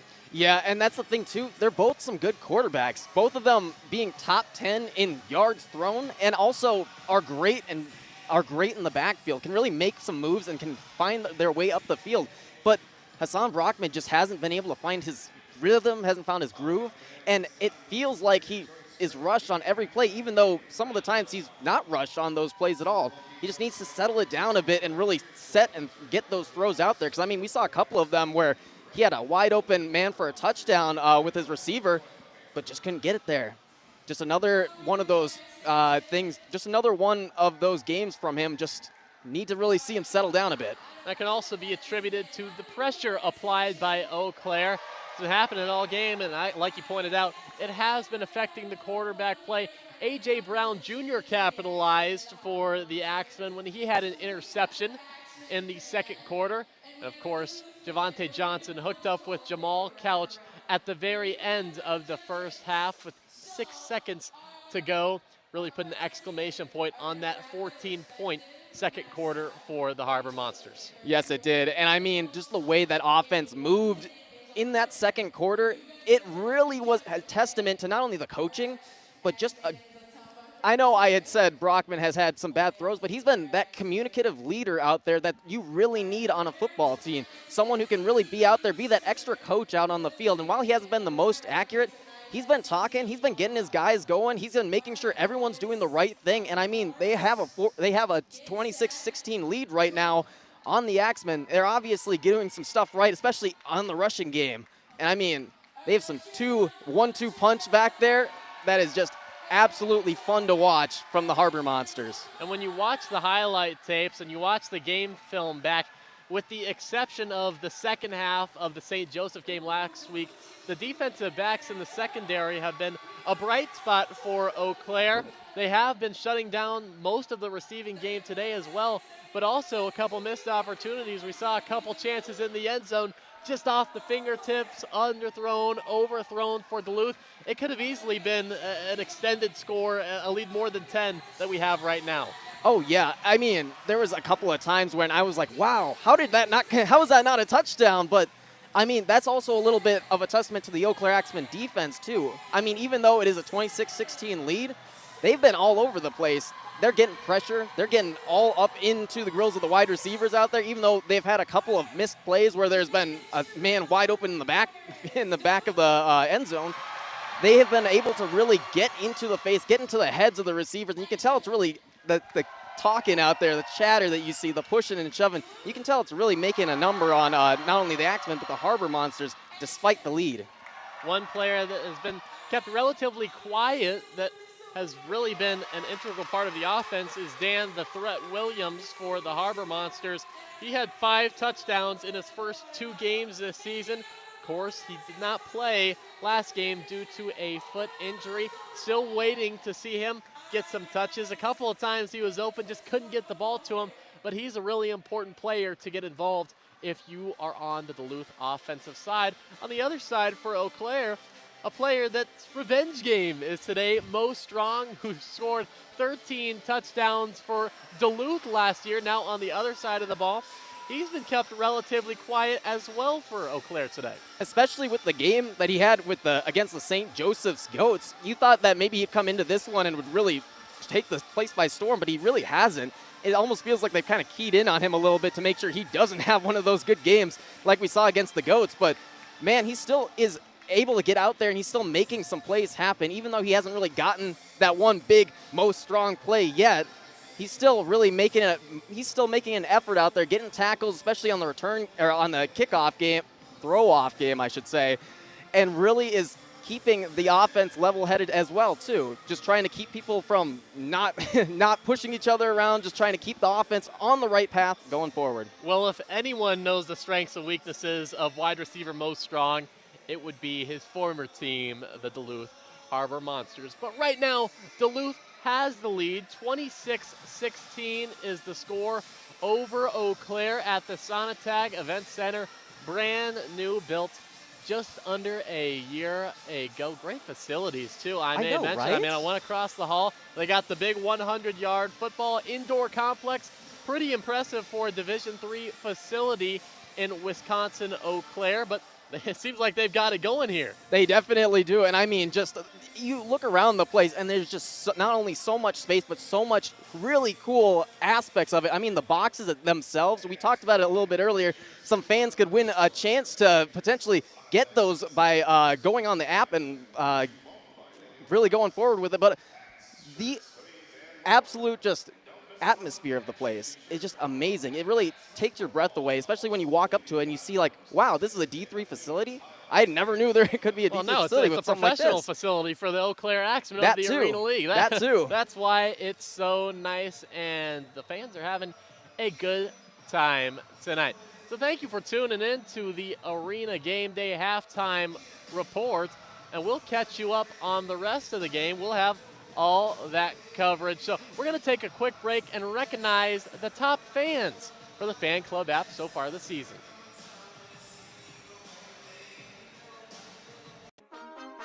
My mind is set, my grind is set, my heart on ice cold. I'm only here to even a score. Whoa. My mind is set, my grind is set, my heart on ice cold. We're down right now, but did it before. Whoa. See from here we going up, made the call, I shown up. Now the game is on up. Say my name is blown up. We up, we up, we up, we up, we up. Just getting LASIK and being able to see and do those things, it's life-changing, man. I didn't know how important your eyes are to you. I told the doctor, I took for granted, but now that I got a second chance basically with that, it's kind of giving me more confidence to be able to coach, see better, and yeah, just ability with everything. So shout out Eau Claire LASIK. The ladies here were amazing. The doctor was amazing. Everything was great. Looking for trusted news in the Chippewa Valley? Leader Telegram delivers the stories that matter, from local updates to sports coverage. Get your daily dose of quality journalism anytime, anywhere at leadertelegram.com.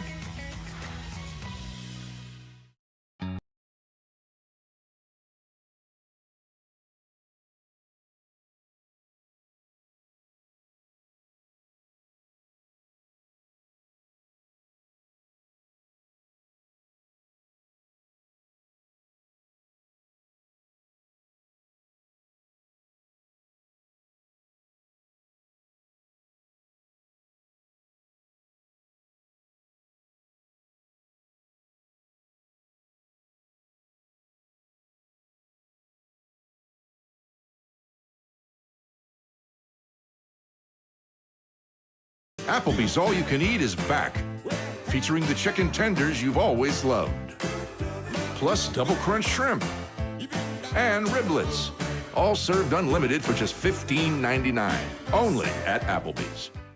Welcome to Eau Claire, Wisconsin. Bridges? Yeah, we got them. They bring together people, art, music, and adventure. Whether you're chasing dreamy trails, singing along at music festivals, knocking down the kingpin on a coup pitch, or experiencing the true flavor of Eau Claire at a farm-to-table restaurant, Eau Claire is always ready to surprise you. So while you're here, cross into something new. And when you're ready to explore, we'll be right where the rivers meet.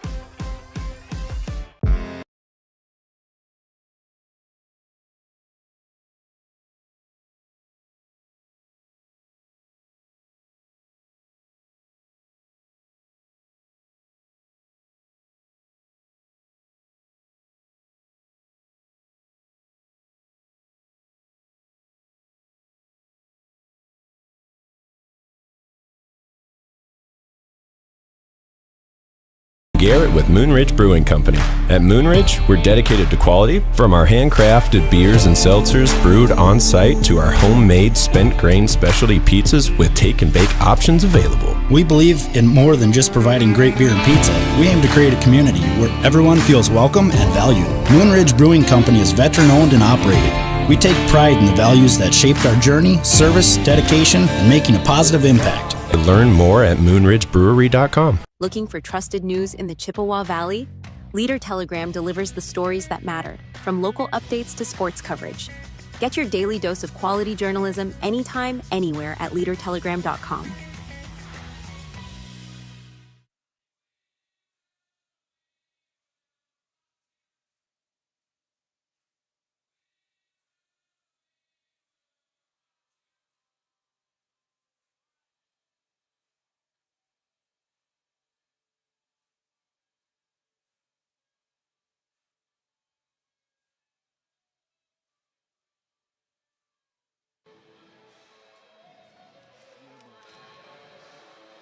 The Chippewa River splits Eau Claire, Wisconsin in two, and just sitting northwest of the river is the Sonatag Event Center, and that's where we're at for tonight's action between the Eau Claire Axemen and the Duluth Harbor Monsters for the Arena Game Day Game of the Week.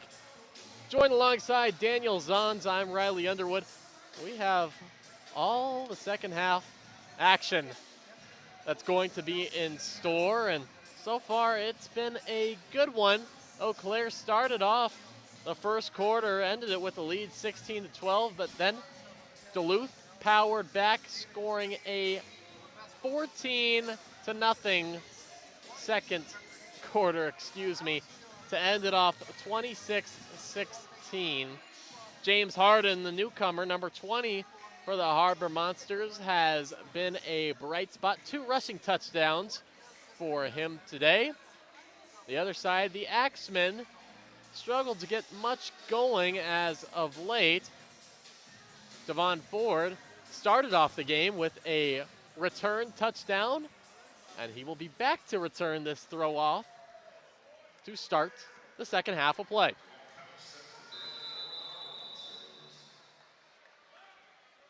Couch unloads his southpaw throw. Ford fields it at the 6. He's going to get drugged down by Darius Morrison around the 22-yard line. And Darius Morrison he's had himself a bit of a game too. He's just mainly on the offensive end, of course, but getting the tackle there. That's what you love to see about this game. You see everyone on both sides of the football, and it reminds you of high school, but in a good way, of course, where you just see everyone playing both sides of the ball. A lot of action with that. Freeman, the quarterback for the Axemen.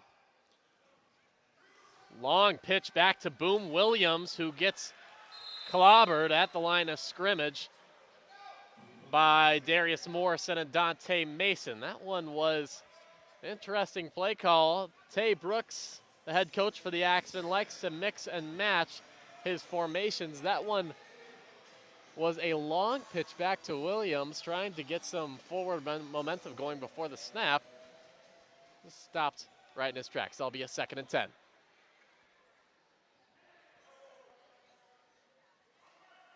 Freeman, play action, finds Williams, escapes the grasp of Maxwell, and slithers up to the 21-yard line to make it a 3rd down and 3 to go. And good job by Williams getting some extra yards on that one. Boom Williams hasn't really laid down the boom yet so far this game. He's had a couple of chances, but still looking to get that big play. Freeman feels the snap that went to his right. He decides to run. Remember, you have to go through that run lane. Feels the pressure and finds Aaron Dawson, the leak valve right there, and doesn't go any more than a yard. So it'll be, well, maybe he got a yard and a half. Generous spot there from the officials. It will be a 4th down and 1.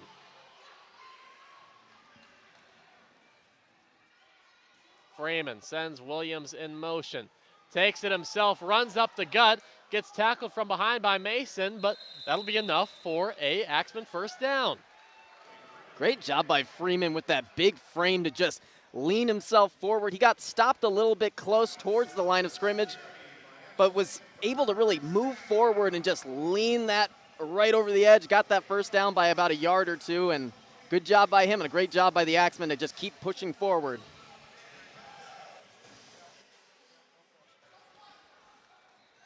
Joel Shaw will be in the shotgun Wildcat formation to take the snap. Sends McSweeney in motion. Fakes it to Williams. He's going to try to stiff arm Morrison, but Darius Morrison read that play like a book and met him in the backfield. Almost a little too much happening out there. It feels like the amount of trickery that we have seen out there has kind of led to really a lot of losses in plays, especially when there's so much moving in the backfield that the Duluth Monsters have enough to really set up and really see what's happening on the offense. So that brings up a 2nd down and 14. Line of gain is the 5-yard line. Shaw hands it off to Ford. Devon Ford jukes one. And he gets brought down around the 9-yard line. Devon Ford made a nice little move to escape the first tackler and get a little more. And a great way to pick up some extra yards there and to really set them up in a great position now on 3rd down to get either this first down or a touchdown. They are right there in the scoring zone. And I mean, there's only so much you can say about Devon Ford. The way he's been able to move around on the offense has been incredible.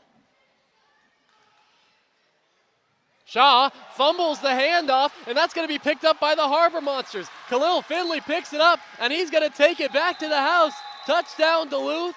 And that was just a mistake on the gather and handoff, picked up by Finley, and goes all the way for his first Arena League score. And the worst part about that fumble for the Axemen was that it bounced in such a way that there was only Duluth Harbor Monsters there in its sight. And of course, had a whole barrage of 3 of them running it right back with Finley for the touchdown. A great job by the Duluth Harbor Monsters, and now this is getting a little out of hand right now with a 32-16 lead.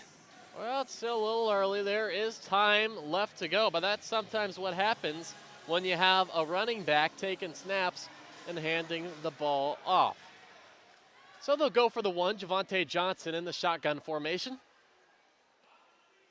Williams on the near side. Couch on the far. Sends Felder in motion. Gets it out to Couch, and that just seemed like a miscommunication on what route he was running. Couch went in, the throw went out. So the 1-point conversion is no good. Harbor Monsters up, and they've doubled them up. 32-16 right now is the score. Just under 10 minutes left to go in the 3rd quarter. So really a quick change of events. You get the ball first when you're the Axemen, and then you turn it over. Khalil Finley in the right place at the right time, picks it up, heads back for 6. And that's going to be number 6 on the season for fumble recoveries for them. A 2nd return touchdown of the season for this defense. The Harbor Monsters just been all over the place. They lead most teams in every stat. I mean, sacks, interceptions, just a great job all around by this defense.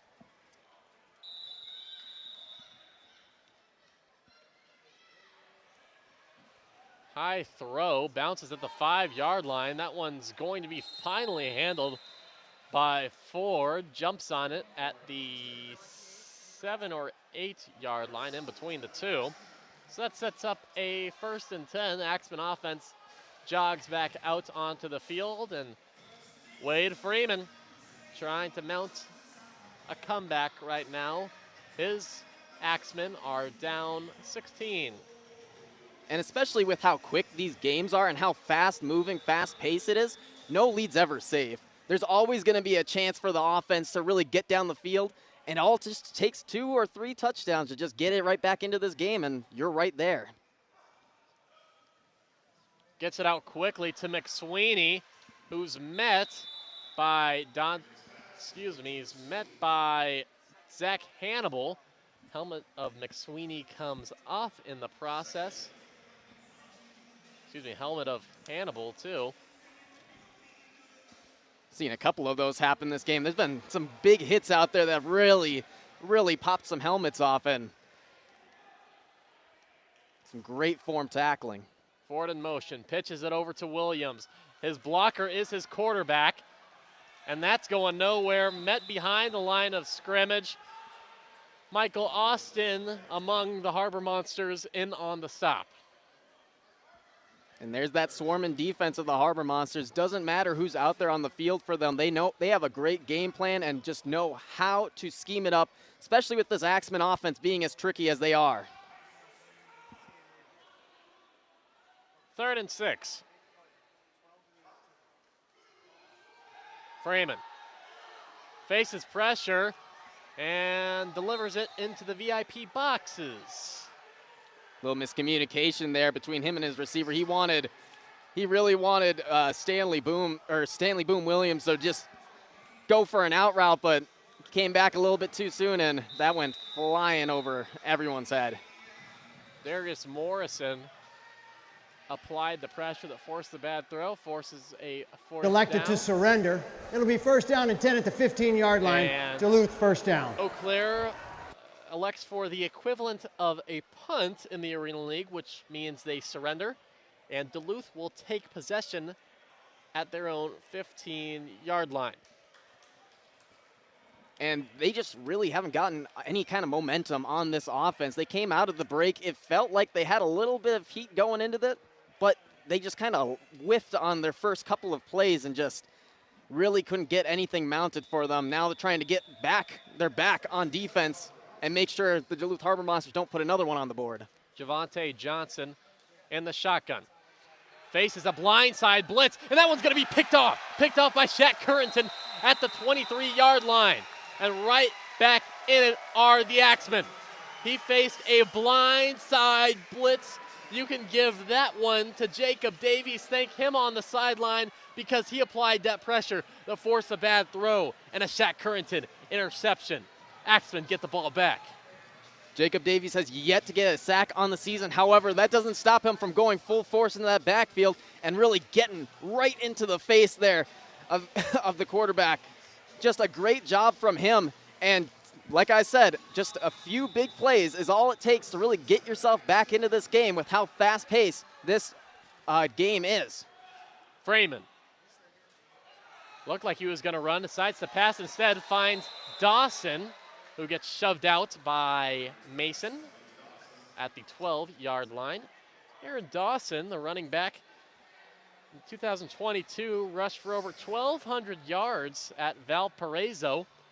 First team FCS All-American.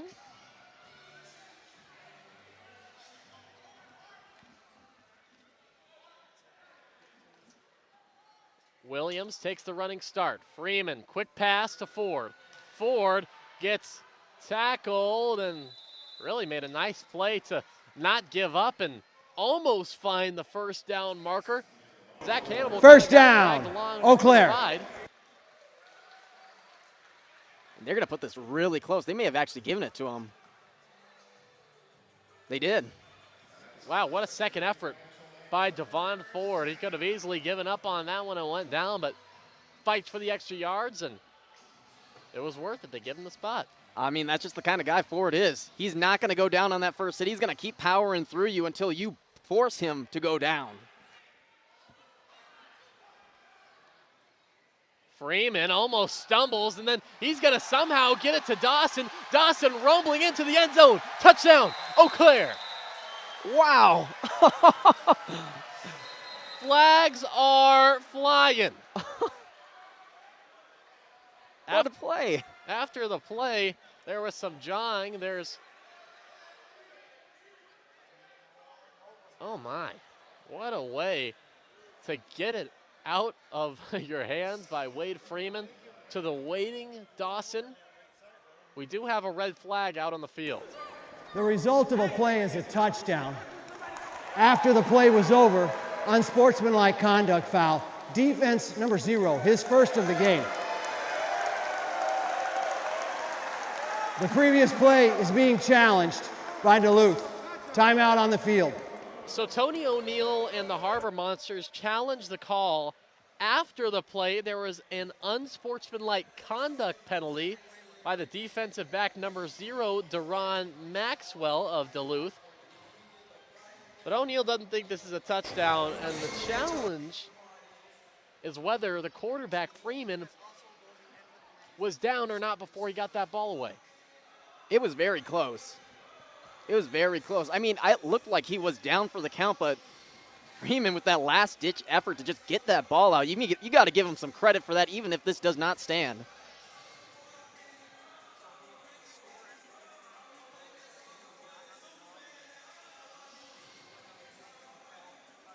But, I mean, we've seen some magic from Freeman all game long.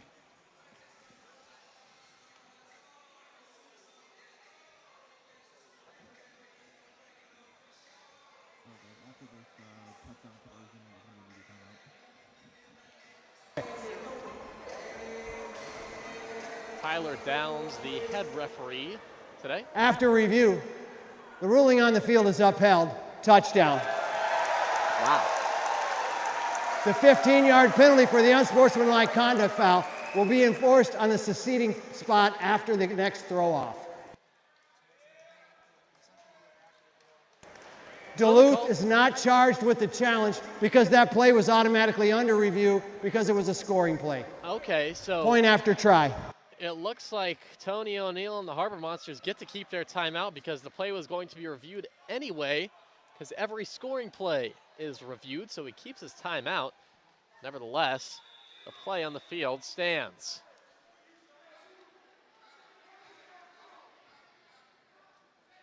Freeman moves to his left, now to his right, faces pressure, jump pass, hits Williams, who gets hit by Dante Mason, driven back. That conversion, no good. Maxwell gets in his face afterwards. And they've just been all over the field, just chattering, getting right in each other's faces after every score, after every turnover. I mean, you got to love the energy and the passion between these two teams fighting out there today. Both of them want to get that comeback. So we'll take a quick break, and we'll be right back to catch you up on the rest.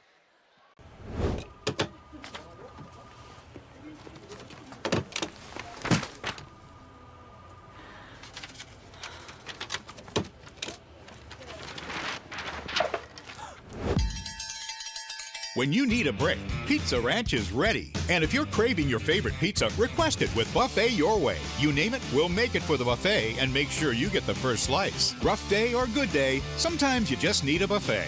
Make it a buffet day at Pizza Ranch. Superior Funland. We're your local indoor playground, open 6 days a week and located in the Mariner Business Center. Funland is a great place to host birthday parties and other events. Visit us at superiorfunland.com. Extraordinary. With our endlessly adjustable colors and organic formulations, a perfect match is guaranteed every time. We offer group sessions, private classes, or personalized and tailored just for you. Located here in the Twin Ports, we are the nation's exclusive. Visit Vic's Cosmetics today and get color cosmetics crafted right in front of you. No more settling for ordinary makeup when you can wear perfect treatment. Looking for a career that moves you forward? At Jeff Foster Trucking, you're more than a number. You're part of a family built on respect, support, and stability. Whether you want local routes or long hauls, we offer great benefits and home time that works for you. Apply today at jefffostertrucking.com and drive your career forward.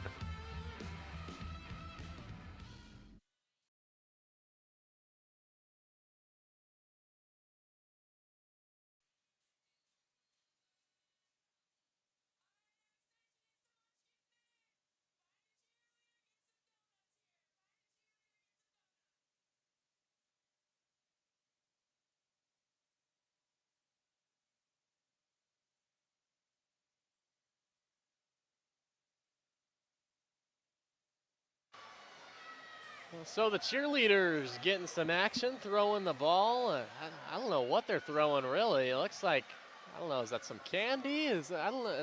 It looks like candy. I don't know, but whatever it is, some of them are throwing some beautiful dimes out there. Yeah, those are some projectiles, to say the least. Oh, yeah. The real-life Axeman was shaking some hands, giving some high fives. He chopped some wood after the Axemen score. They have the real live Axeman, and they also have the mascot, the more animated mascot, who is an ox. His name is Ollie. You can see him roaming around the sidelines. He's always so fun and always so entertaining to be around. Just all you got to do is go up and say hi, and he won't say much to you. Well, he won't say. Won't say much, but he'll be entertaining right. just with you, take some pictures, have a little bit of fun. It's funny how entertaining a guy can be without saying anything at all. Oh, you gotta love an ox wearing an Axeman jersey. I mean, that's something you don't see every day. No.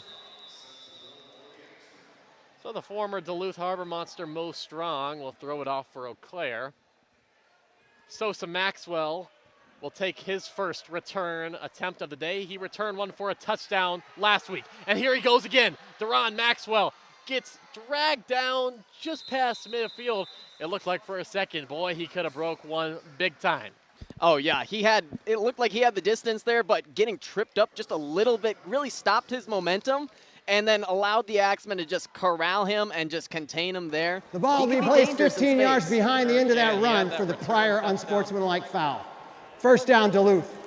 Last week, and Maxwell's return is going to be wiped out by Maxwell because Maxwell was the one that had the unsportsmanlike conduct penalty after the play of the touchdown, so his efforts go halfway back to the goal line. It's the energy that matters, though. Brockman pitches it back to Javante Johnson. Back to Brockman, a little give and go action. The ball comes out. Who has it? Someone falls on it. Eau Claire is saying they do. The referee points.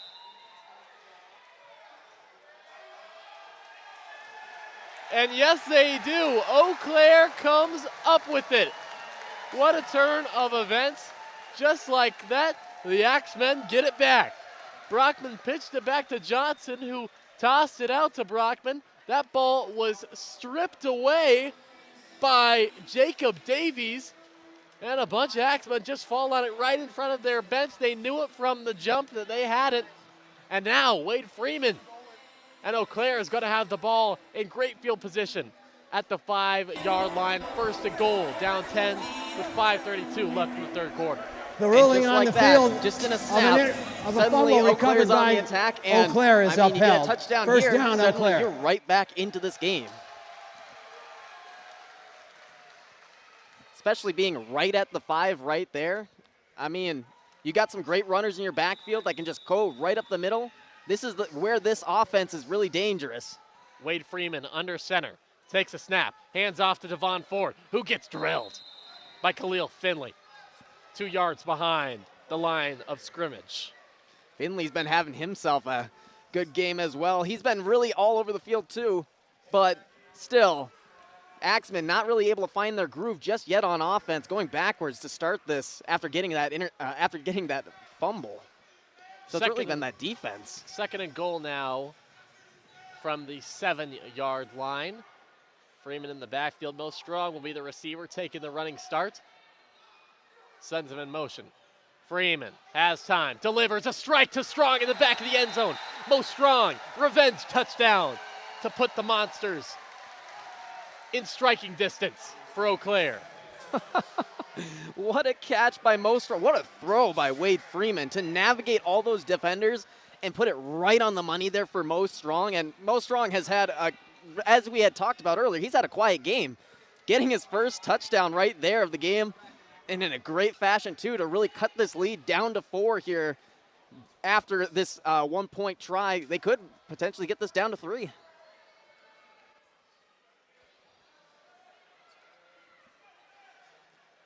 Clock ticking. Freeman tries to leave it up to McSweeney, but that just a little too high. McSweeney a little slow to get up. We will take a break right now. Harbor Monsters up 32-28. Eau Claire gaining some traction.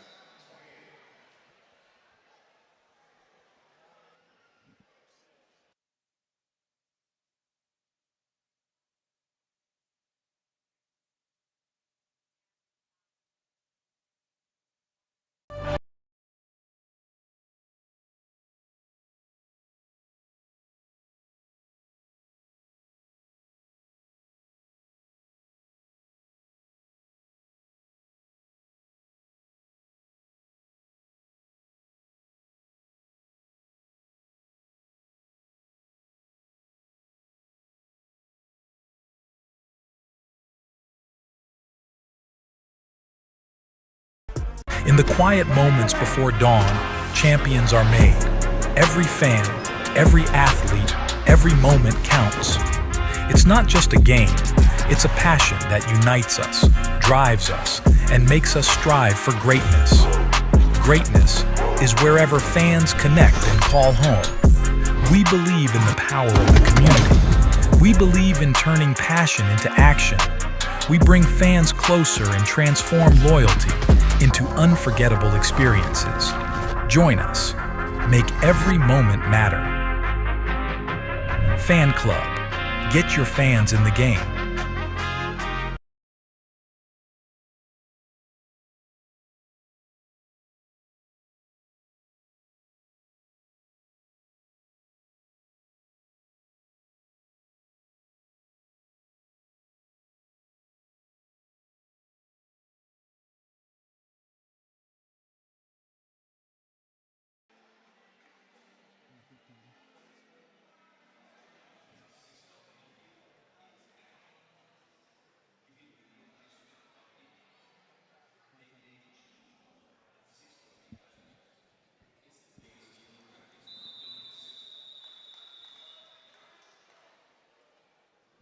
Back in action in Eau Claire. Throw off, fielded by Felder at the 1-yard line. Reverses field now. Gets tackled and brought down rather awkwardly around the 15-yard line where forward progress was stopped just before the break. It was a touchdown that cut the lead to 4 points by the Axemen, and Duluth, who started the half off with a 10-point lead, now leads by just 4. Javante Johnson gives it off to Morrison. Darius Morrison flips the field. He has some space. He's rumbling down and forced out by Jacob Davies, but a big gain from Demo. And a good run from Morrison, but some great blocking as well to really set up that run from the left side. They're going to have to keep powering forward, and they're really going to need a score here to really quell this comeback from the Axemen.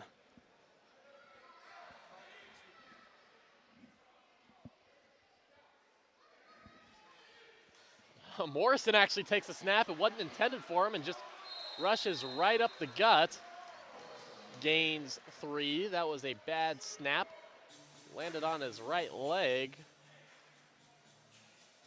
Some good awareness, though, to just scoop up that ball and take off with it for a couple of yards, because, I mean, if that bounces the wrong way, got a turnover there, and suddenly Axemen have the ball again.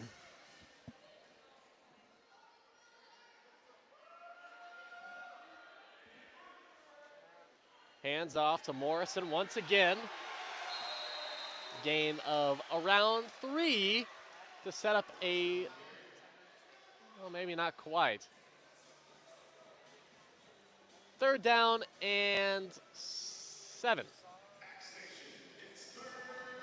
And really stalled out after that last big run by Williams, trying to get their legs back under themselves. A little less communicative, I've noticed, in this possession. Just not really a lot of chatter, not a lot of talking between those Harbor Monsters. Johnson sends Felder in motion, takes a snap, drops back, steps up in the pocket. He's going to run. He has a lane. He's going to power his way all the way down to the 1-yard line, and he moves the chains to set up a 1st and goal, a clutch 3rd down conversion from Javante Johnson. And they really needed that from Johnson, too. Someone needed to step up and make a play there, and Johnson said, "It's my turn," and just took it himself. He had Feldman open a little bit as a timeout's taken, or a challenge, I should say. Eau Claire is challenging the previous play for a running lane violation.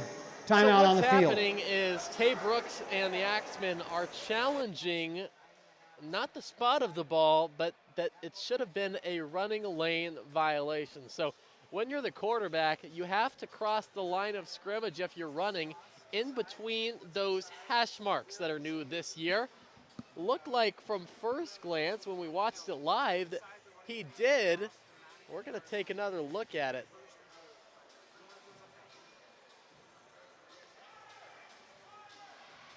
Line of scrimmage was, yes, he definitely did cross it in between the hash marks. I don't think that was much of a question because the line of scrimmage was around the 9-yard line. We're getting after review, over here the ruling on the field is upheld. Looks like The runner was inside the running lane when he went beyond the line of scrimmage at the 9-yard line. First down, Duluth. Eau Claire has used their one challenge for the half and is out of challenges for the rest of the game. Eau Claire forfeits its challenge, and the first down ruling stands on the field. It didn't really look that as close as I had thought it was, looking at the instant replay on it.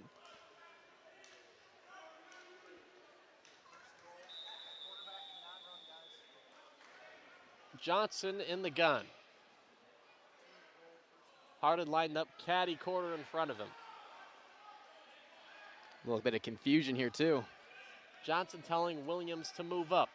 Couch in motion. Gets the handoff. Jamal Couch into the end zone for a score for Duluth. That's his second rushing touchdown on the season.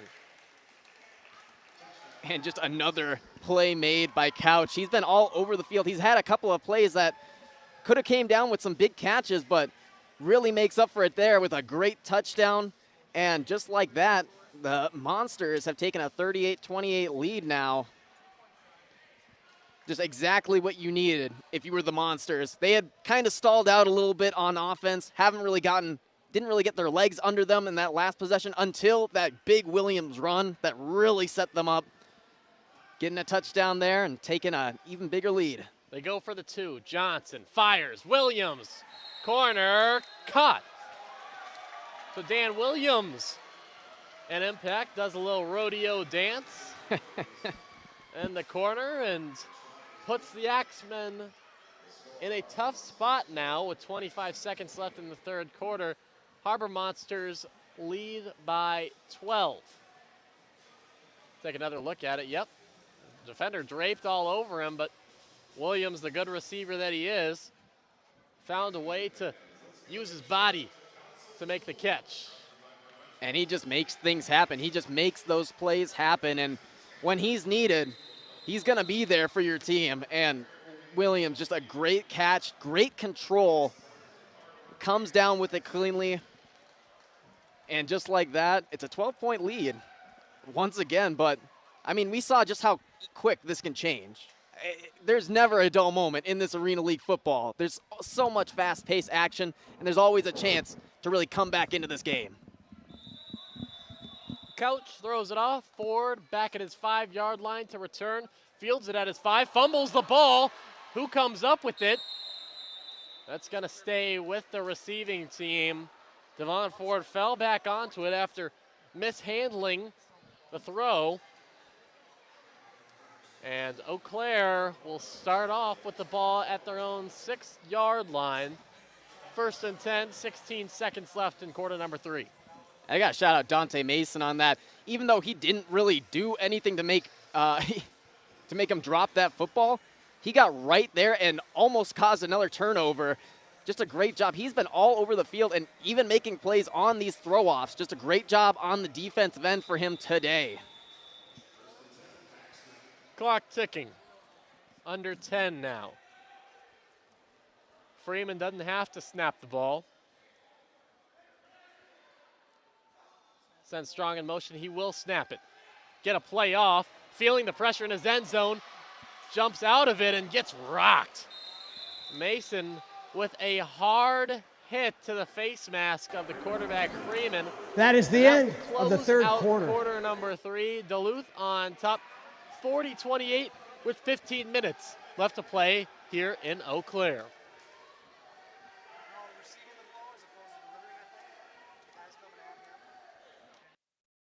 Imagine a healthcare experience where your provider truly knows you, where you never feel rushed, where your concerns are heard, and where the focus is on getting to the root issue, not just writing a prescription. That's Althea.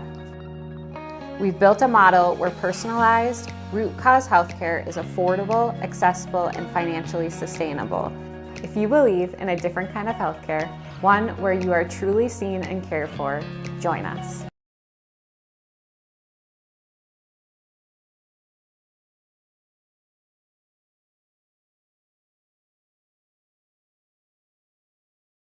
Applebee's All You Can Eat is back, featuring the chicken tenders you've always loved, plus double crunch shrimp and riblets, All served unlimited for just $15.99. Only at Applebee's.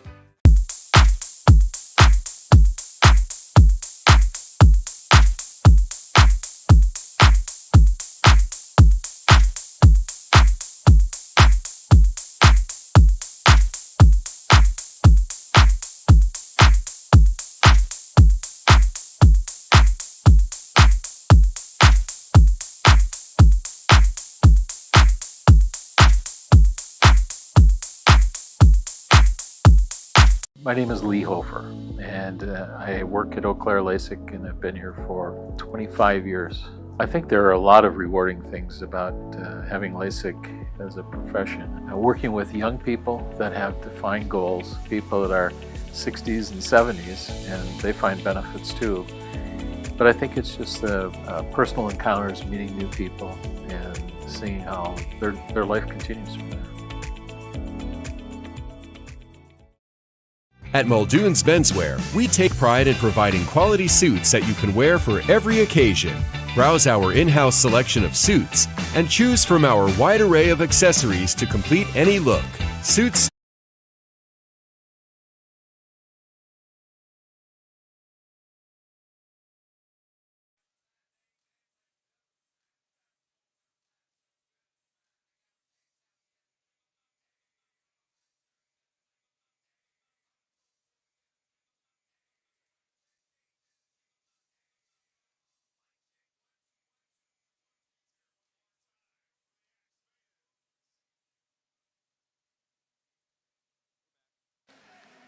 We're back to start the fourth quarter of action here in Eau Claire, Wisconsin. The hometown team trailing by 12. They have the ball to start quarter number 4. Second down and 4 to go. Joel Shaw, the running back, is going to be in Wildcat formation with 3 other backs to his side. Ford in motion, fakes the handoff, pitches off to Dawson. Dawson finds the edge. Oh my goodness, he got rocked against that wall. Watch out if you're on the side in one of those VIP boxes. He get the action right up close. The ruling on the field is a first down. We heard that hit all the way up here. It's going to be good enough for a first down and 10. 16-yard line. 2 scores. But the Axemen need to make up to get back into this game. Fakes the handoff, and that doesn't go anywhere. Driven back about a yard, they say. Shaw not going anywhere. He's usually very successful with that Wildcat formation. He has 3 touchdowns on the year on the ground. Former Kent State Golden Flash. Something else to mention too, Wade Freeman on that sideline with his helmet off. Hoping everything's going well for him over there. 2 players in motion. Shaw gets the throw off out to Williams. Good for a gain of about 4. Stanley Williams gets out to the 20-yard line. And just a great one-hand catch there to just pull that in. Move, get a little bit closer. You still got a third and a bit of a distance there. Not too hard to manage, but just getting a little extra yards there is going to go a long way for this team. We'll have 3rd and 6 now. Gonna take it himself. Escapes one arm tackle. Trying to get the first, powering forward, and yes, he does. Joel Shaw, oh, the ball comes out into the hands of Mo Strong, and he runs into the end zone. Is that going to stand for now? The officials are saying yes. Red flag comes onto the field. O'Neal didn't learn his first time that all scoring plays are reviewed, so that one's going to be reviewed anyways, but for now. The ruling on the field is a touchdown. A controversial touchdown. Mo Strong officially getting credit for it. That ball came out somewhere. Did it go forward? Was it shoveled? Was it punched out? That's what we need to sort out here. It looked like the ruling on the field of a touchdown is under further review. on first look at that, Joel Shaw, it looked like he was just trying to reach his arm out because he didn't really see where that first down marker was, just trying to put that extra effort forward. And like taking another look at this on this instant replay, I mean, he's just trying to get this thing out as soon as possible, but that comes out from behind. Yeah, that's a backwards pitch, so that one's going to stand. Wow, what a heads-up play by Joel Shaw, getting it to his teammate Mo Strong. Just a very smart and very aware play there. Seeing he has another player going down and just pitches it out, and he's not down, it looks like. It looks like he still is up. Yeah. That's a good player. That's a good player you want to have as a teammate right there. And Mo Strong getting another touchdown on the day. The ruling on the field is upheld. Touchdown, Eau Claire. Good, the ruling's upheld. Crowd likes it. Just an insane play. We've seen a couple of insane plays just this game alone. So it's a 6-point game now. Axemen will elect to go for the 1 from the 5-yard line. They'll keep Shaw as the man receiving the snap. Dawson lined up directly beside him. Ford and Williams flank. Rolls out, back to his right. Shaw looking to throw, and he's going to get tackled. Doing a little too much. Marcus Sessoms gets credit for that stand-up. And it looked like for a second there he was going to try and find someone else to pitch it to again, but great job to just know that there's no one around you. Don't take that pitch. Don't make that chance. Don't give that chance to Duluth to run that back and get another score on the board.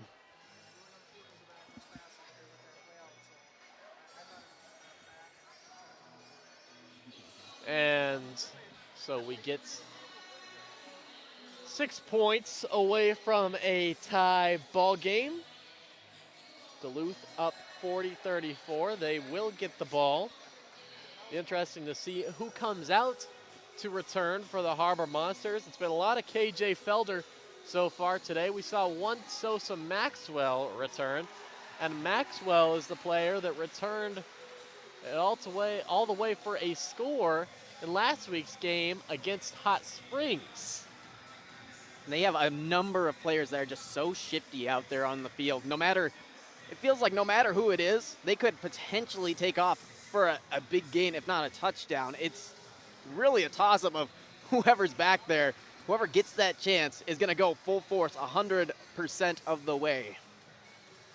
Talking about the rushing game as well, has been a clever point of attack today for the Harbor Monsters. 3 different players have scored on the ground. James Harden has 2. Darius Morrison has 1.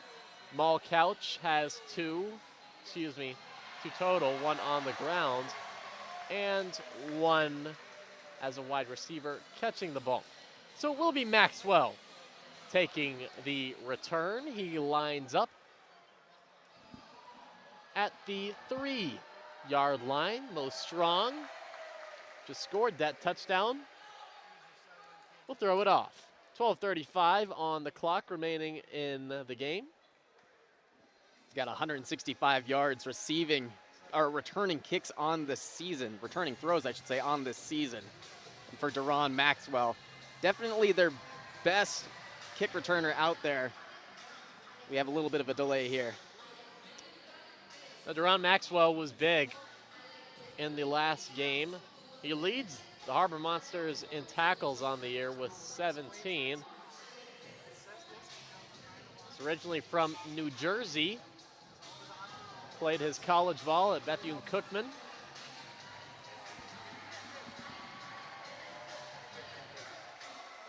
And it's cool to see all the different backgrounds here of each of these players. They all come from unique places, have different perspectives, different ways they play their game, different ways that they kind of make out, and really these different experiences as well. I mean, you talked about Bethune-Cookman. I mean, half these players are from different parts of the globe or different parts of the United States. It's really cool to see. Eau Claire throws it off. Maxwell fields it at his 1. Takes 1 drop step back before shifting upfield. Maxwell dragging tacklers. past the 15, brought down at right in between the 15 and the 20-yard line. Set up another drive for the Harbor Monsters, and the question is, who will jog out for quarterback? The answer is Javante Johnson. Entered today, 272 passing yards. Trailed his counterpart Brockman, who entered with 325 passing yards. Johnson now has 4 touchdowns and 4 interceptions on the year. He'll be the one taking the snap. Williams takes the handoff. He's going to reverse field and gets brought down at the 20.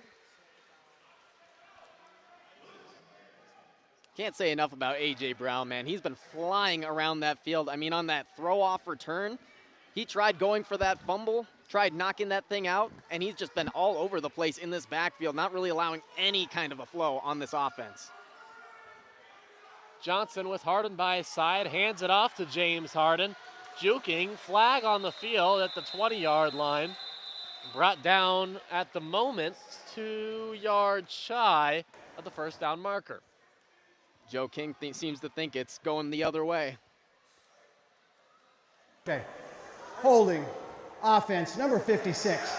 10-yard penalty, second down. Jordan Burney, the new center for Duluth. He's not having the best day so far.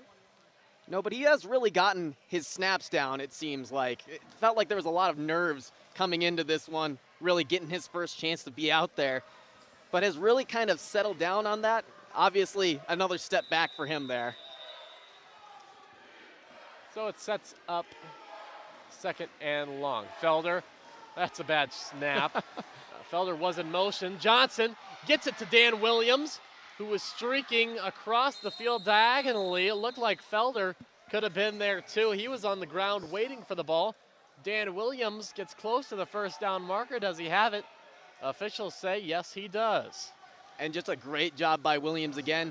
He's been really finding his groove in the second half, being able to get right there on the right into the teeth of the defense and sit down and get that shot, especially after that poor snap again. Morrison will be the running back. Johnson confused about the play clock. Clock is ticking, play clock is not. The first to notice, too. Now it's rolling. 10 seconds on the snap count, and now it's going under. 7, 6, not sure he notices. Under 5 now, he takes the snap, pitches it off to Demo. Morrison rumbles close to the first down marker, not quite. He's 2 yards short, set up a 2nd and 2. And I just got to give credit to this Harbor Monster offense for their blocking scheme. They've been doing some great, while they have had some issues with holds and some issues with really keeping that momentum with that blocking as they take the snap. I don't think anyone's ready for that. Morrison gets the first down and a little bit more. Directly went right to him. It felt like no one was ready or set up. Kind of caught him by surprise and was still able to pick up some solid yards on that play.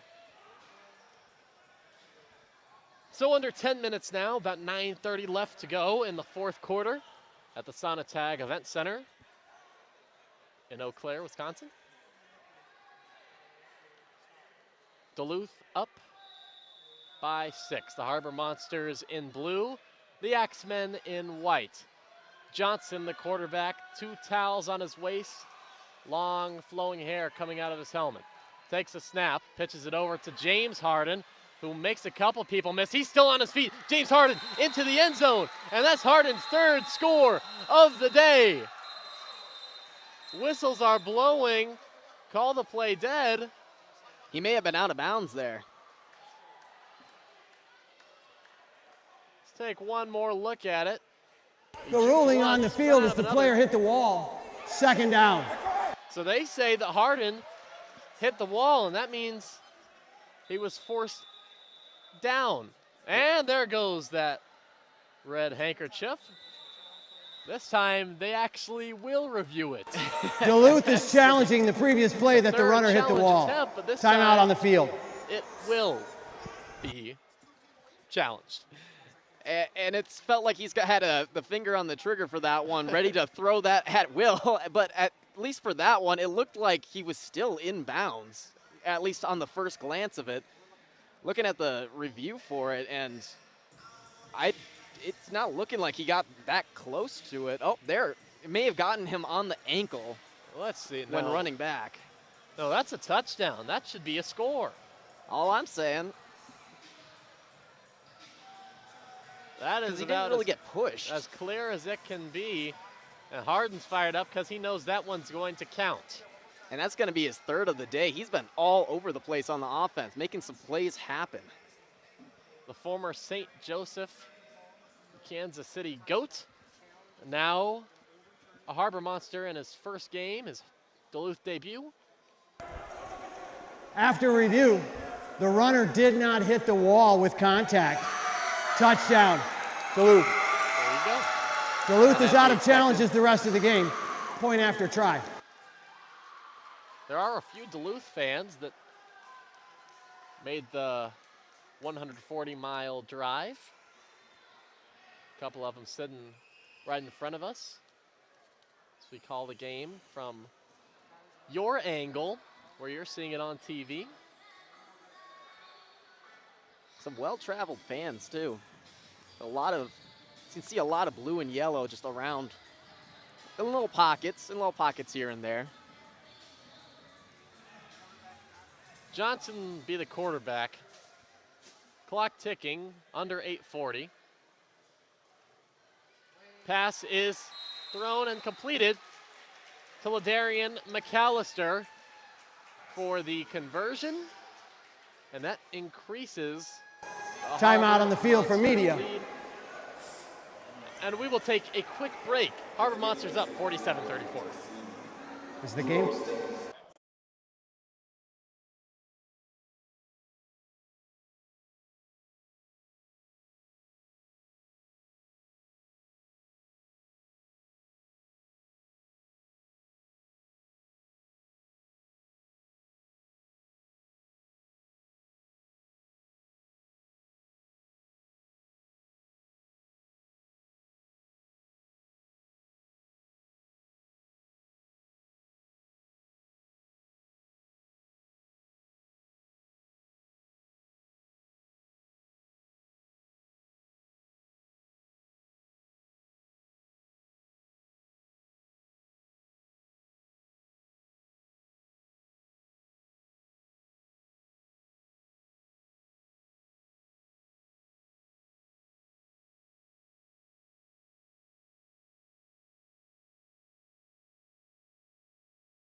Duluth has a 13-point lead as Jamal Couch readies to throw it off in the end zone to Devon Ford, who's waiting and will field it. Well, that bounces up and he turns around and fields it inside the 5. He's going to have some room to run now. Devon Ford, can he go one more time? Makes a man miss and finally gets brought down at the 15-yard line. Oh, man, he only had the thrower to beat. And Devon Ford almost broke another one. He had a return touchdown. That was the first score of the game for the Axemen. just some insane work there from Ford. He just can get right in space and can just make things happen. And especially when it bounces in his direction, he can get a little bit of momentum going forward. He is so hard to stop. 1st and 10 from the 15. Freeman sends his receivers in motion.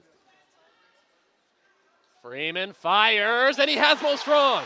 That's Mo Strong's 3rd touchdown of the day. How do you like me now? And he hands it off to his old ball coach, Tony O'Neill. O'Neill say, hey, come on now, you're not going to do me like that. Strong saying, yes, sir, I will, because I scored on you for the 3rd time of the day.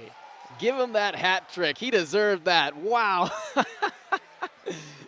And what a way to get that 3rd one, too, and then just hand that ball off at the end. Wow. Just a great turn of events, and just like that, we are right back into the middle of it. It turns so quickly here in this team.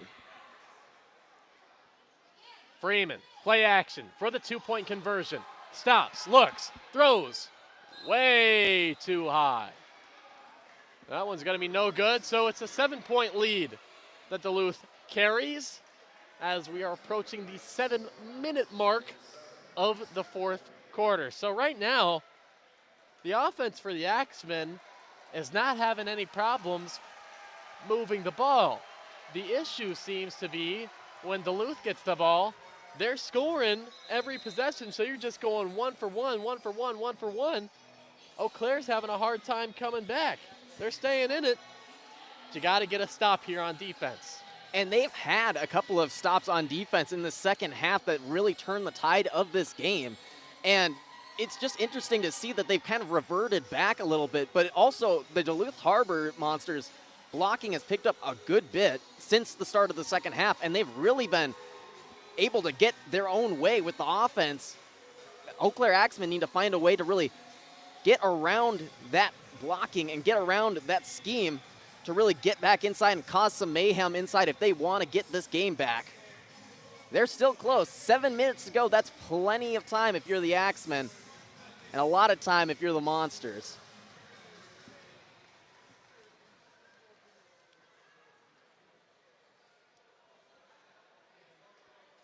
So Mo Strong, who's having a heck of a game against his former team, will throw it off once again. Maxwell to field it at his own 3. Here's Deron Maxwell, and he's going to get drugged down by Shaq Currington. Great job to keep up his balance and take him down. It looks like we have a hobbled Dante Mason on the field there, too. One of their best defenders out on the field, someone who we've called his name a ton. Really hoping he's able to get back into this game, especially with how intense and how just passionate he's been out there on the field. He's gotten into everyone's face. He's been talking. He's been right there with that defense. He's a hard guy to replace if you're the Harbor Monsters.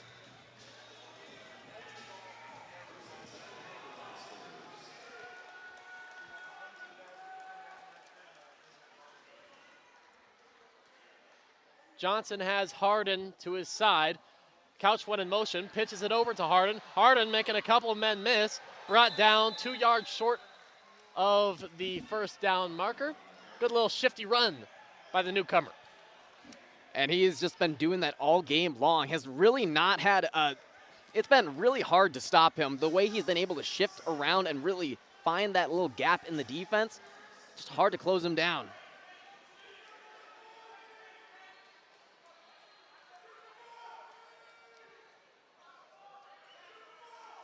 Johnson hands off to Harden. James Harden makes, oh no, he's gonna get stood up a little too fancy for me, says the Axemen. All those moves and not going anywhere.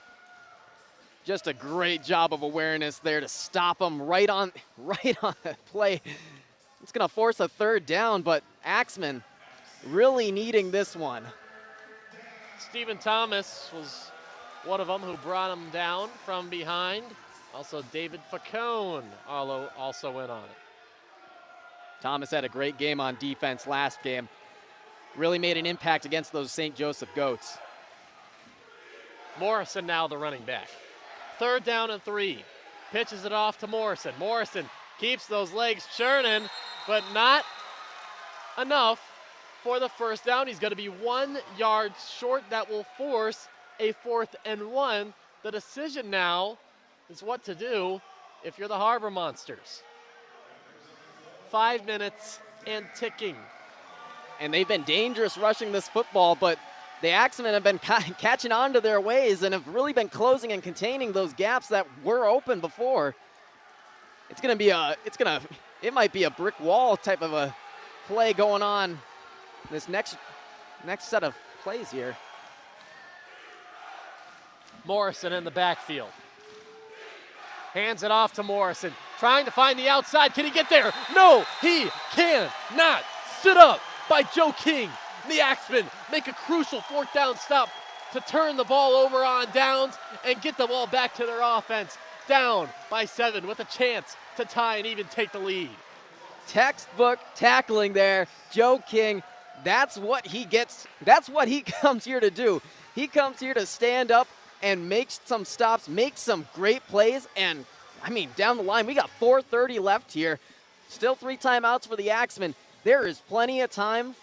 They were down 16 points, 32-16 at one point, and right now are 1 touchdown away from making this a 1-point game with a chance to either tie or take the lead. But we got to see what they're going to do here on offense. Freeman's been really making some things happen with his arm. He's back out there after what looked like a little bit of an injury scare, but happy to see him back out there. He's a big playmaker for this Axemen team. Timeout, Duluth. Their first of the half. Duluth will take their first timeout. Getting right in the face of each other again. Of the half, yes, both teams. Coach is trying to separate. And you just got to love that passion out there on the field. A lot of chippiness, not a lot of really physicality as much, just a little bit of pushing and shoving, but still, at the end of the day, they break up apart and they go on with their next one, and that's the kind of passion that you love to see in this sport, the kind of passion you love to see in this game as well. That's why the score is as close as it's been. 40-47, the score. Duluth leads, 4:31 on the clock. On the year, Duluth scores 49 points per game on average, so they're right around that mark. That's 3rd in the league. They give up 48 points per game. That's 4th in the league. On Eau Claire on the other side, they're right at their mark, 40 points per game. Good for 5th in the league, and they usually do a little better on defense. The 2nd best scoring defense in the league, allowing 46. Harbor Monsters got him beat today. Beautiful block by Aaron Dawson. Clears the way for Williams, who scampers all the way to the 12-yard line. And he hit that on Dante Mason, too. He's a hard guy to block, to really just square him up and put him down like that. You heard that pop from up here. I mean, sure did. That was a major contact. Morrison comes in on defense for Hardin. He's a threat on the edge. Freeman alone, fires, intercepted by Sosa Maxwell, is it? Oh no! Did he catch that? Well, Mo Strong ripped it away from him at the last second. The question is, what do the referees call? Maxwell had it at first. Oh, pushing and shoving now. Flags in the air, and this one's got to go against Duluth. Oh, no. The Harbor Monsters aren't liking that either. Mayhem is ensuing in the Chippewa Valley, and the Axemen are here for it. The question still remains, whose ball is it? The age-old question. I mean, wow, that looked like a clean interception, and then it looked like he was down by contact, but if he was still sitting up on the receiver, then, I mean, that's fair game. The ruling on the field is a completed catch for Eau Claire. After the play was over, personal foul, number 33, defense. A penalty be enforced half the distance to the goal. The previous play is under further review. So this play is going to be under review. They called it a catch on the field, so Mo Strong wrestled that ball away from Deron Maxwell. And then after the play, it was an unsportsmanlike conduct penalty on Michael Austin. And that will be half the distance to the goal, so all that'll do is push it from the 1 yard line to the half-yard line. Zach Hannibal of Duluth is pointing up to the video board saying, hey, no, Maxwell had it. But the call on the field is Axemen ball. He did have it, but he was also laying down on the receiver for a second, unless his knee hit the ground right there. Well, that's tricky. I'm glad I'm not a ref having to pick this apart and trying to make the call on this one, because, geez, that is a tough one to call. It's so close both ways. I mean, it looks... Because also, when does he get possession of it? Well, it looks like Maxwell has it, but then it might go into the hands of Mo Strong after. And even then, does that ball hit the ground? Is there possession? I don't know if there's enough video evidence to overturn this. And if not, what a turn of events and what a play to put the Axemen in perfect scoring position at the half-yard line. And that would mean they could either take the lead or tie it up. And it's so hard to see just where that ball goes, because it almost does a magic trick and just completely vanishes for a second there until it pops up into the hands of the Axemen there, and it's... Wow.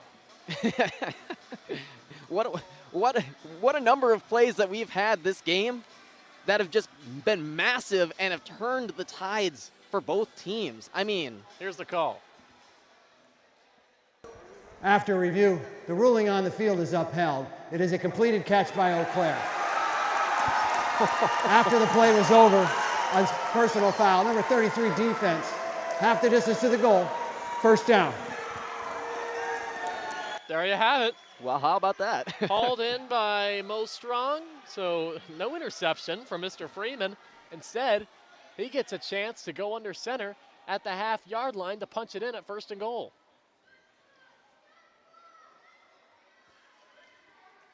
He's got Ford, Dawson, and Williams in a line behind him. Hard count. Flags fly in. Freeman rushed in afterwards. I think they blew this play dead. I believe they did too. Yeah, that won't be a touchdown. The Axemen have really settled this down and really been playing offside. Their defense, number 2 with contact. Half the distance to the goal. First down. So I guess move it up to the quarter-yard line if we're calling it that. So less than a foot to go. First and less than 12 inches. And with Wade Freeman's big build, he could almost lean over the edge and just get that touchdown.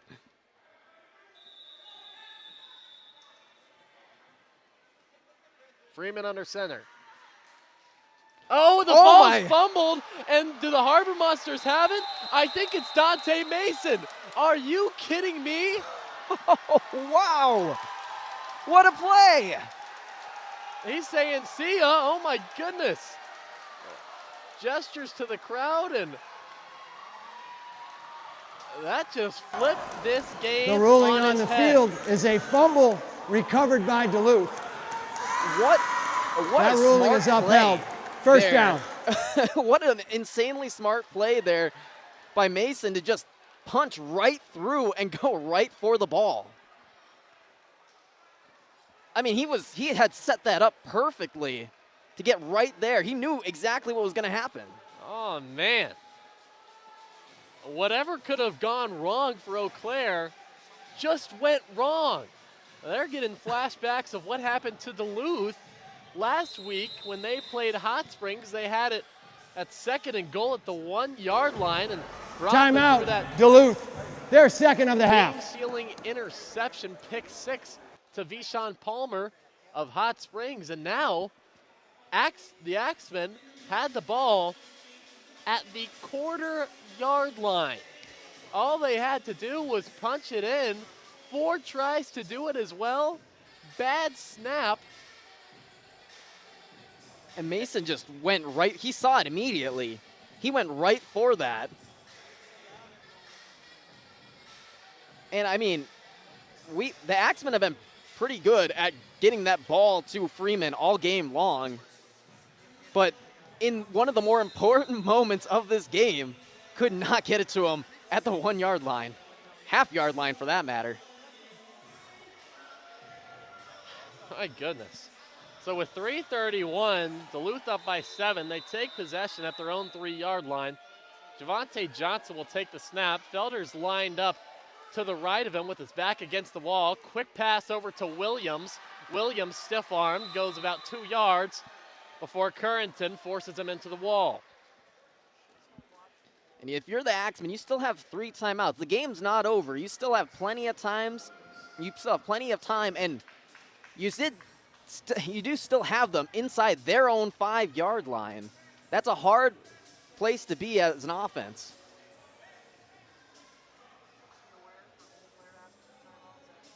Clock ticking under 3 minutes now. James Harden, the running back, alongside Javante Johnson. Williams, the lone receiver, split out wide at the top of your screen. Couch goes in motion. Harden barely escapes it being a safety out of the end zone. Dangerous play by the Harbor Monsters. And that ball's going to be down at the 1-yard line now. So 3rd and 13, it looks like. Came in there, Jacob Davies with the TFL. And just not the best play decision in my opinion. You cannot be pitching that back and giving the defense time to really corral you. 3rd down and long. Johnson against his back end zone. Heaves it up. That ball's complete. The Hazard Couch pulls it in.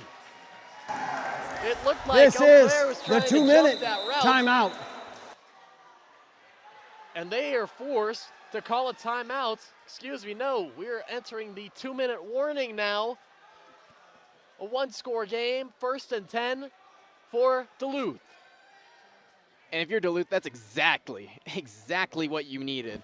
I mean, perfectly positions him, perfectly puts that in the spot for Couch to make a play on that ball. If you're the Axemen, you cannot be going for an interception in this scenario. When it's 3rd and 13, you gotta knock that thing down, live to fight another day, especially when they're at that 5-yard line. Just a bad decision, and it's gonna cost them a 1st down. The Axemen's head coach, Tay Brooks. You can see him from our angle here, just lighting them up, trying to light a fire under his Axemen squad. They have to get a stop, and they have to get a stop now. Eau Claire with 3 timeouts remaining, trailing by 7. Duluth with possession, and the score is in their favor. They have 1 timeout remaining. So we come out of this 2-minute break.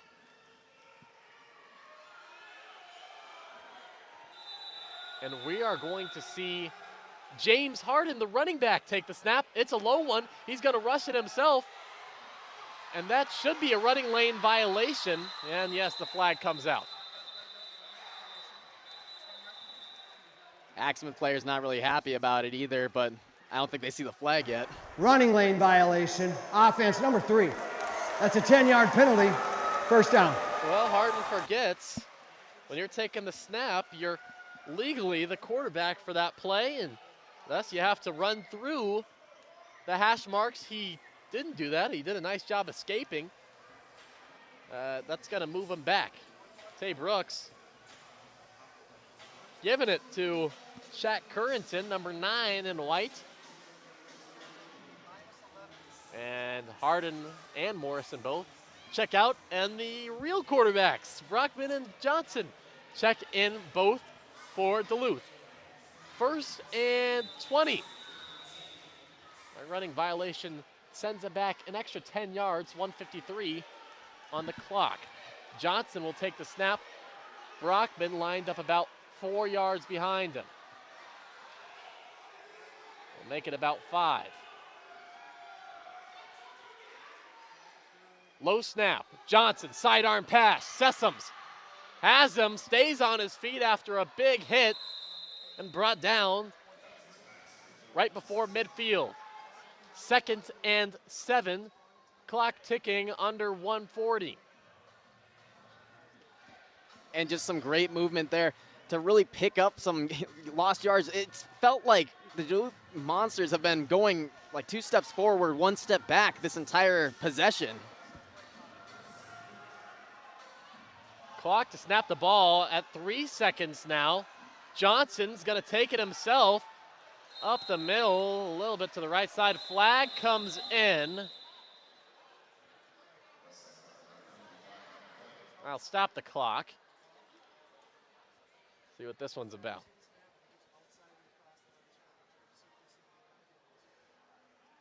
I think he may have been lined up wrong. Maybe over the line.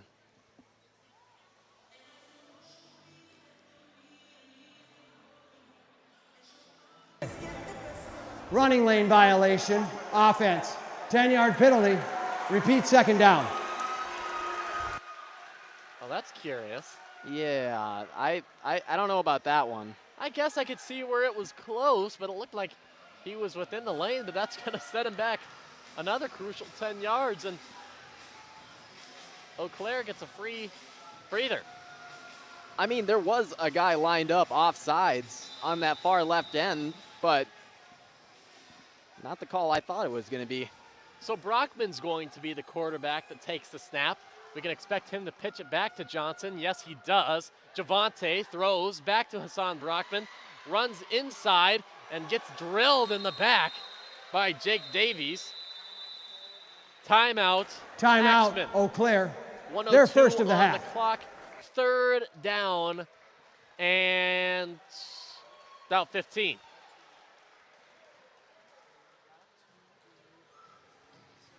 Johnson and Brockman can run that little pitch and catch. It's worked earlier in the season with Brockman and KJ Felder, who sometimes takes a snap and then runs a route afterwards.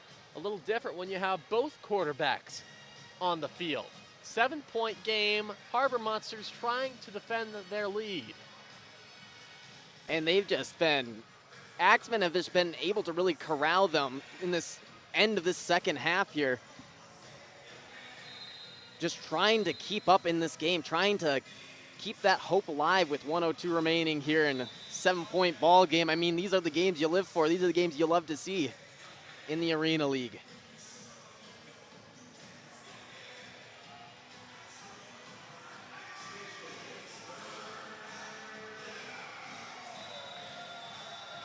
Third and 14.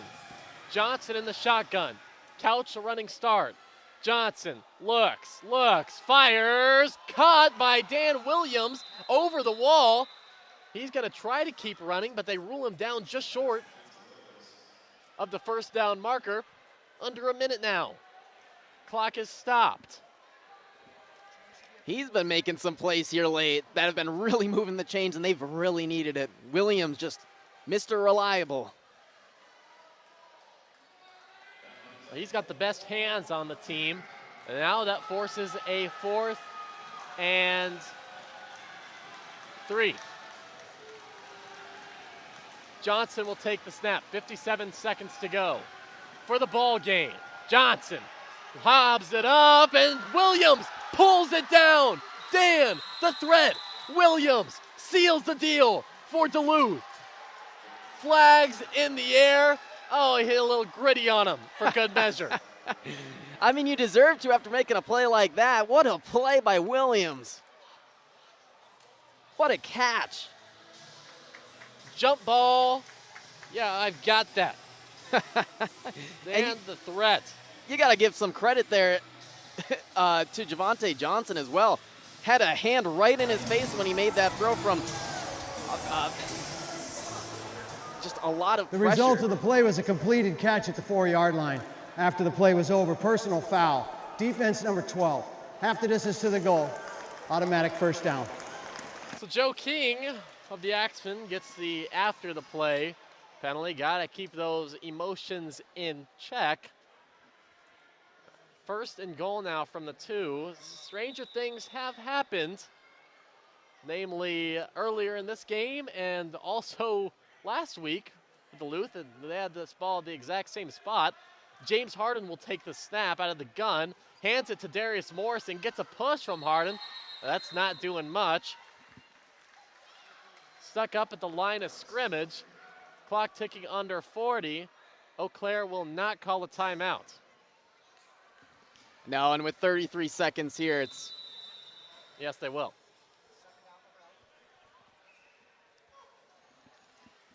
Coach Brooks put a shoe in my mouth. Timeout on the field for Eau Claire. Clock operator, please reset the game clock to 35 seconds. Okay, Thank so you. he called the timeout with 35 seconds remaining. So it will be second down and goal, 2 yards to go to punch it into the end zone. And maybe the thought here is potentially they could have Dante Mason moment and maybe punch it out right at the goal line and give yourself a chance to maybe throw a Hail Mary for another score, but it's a hard place to be in for this Axemen defense. Harden takes a snap, passes it back to Dan Williams, who takes a knee at the 15-yard line. Timeout, Axemen. Timeout, Eau Claire. They're third and That final. won't do good for the rushing stats of Williams, but it runs only 3 seconds of clock down. And backs him up quite a bit to the 15 there. So third and goal. Williams again, about 12 yards behind the line of scrimmage. James Harden will take the snap. 32 seconds remaining.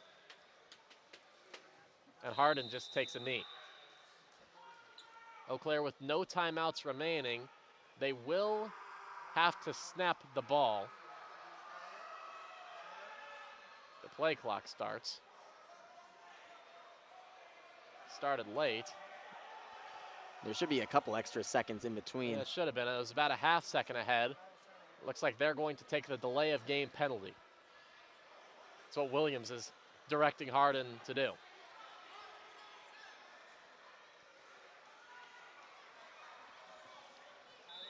Clock's hit 0. It was about a half second separating them. Whistles are blowing. I don't think this game's quite over yet. It shouldn't be. Players are shaking hands. I think they may call it there, but they also have Brooks coming up. Oh no, I guess that's gonna call it. That is the end of the game. Well, there you have it. Final score at the end of 60. Duluth 47, Eau Claire 40. We will have the breakdown of everything that happened in this one, and maybe even a special guest. So stay tuned for the post-game show. We'll be right back.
over the Axemen.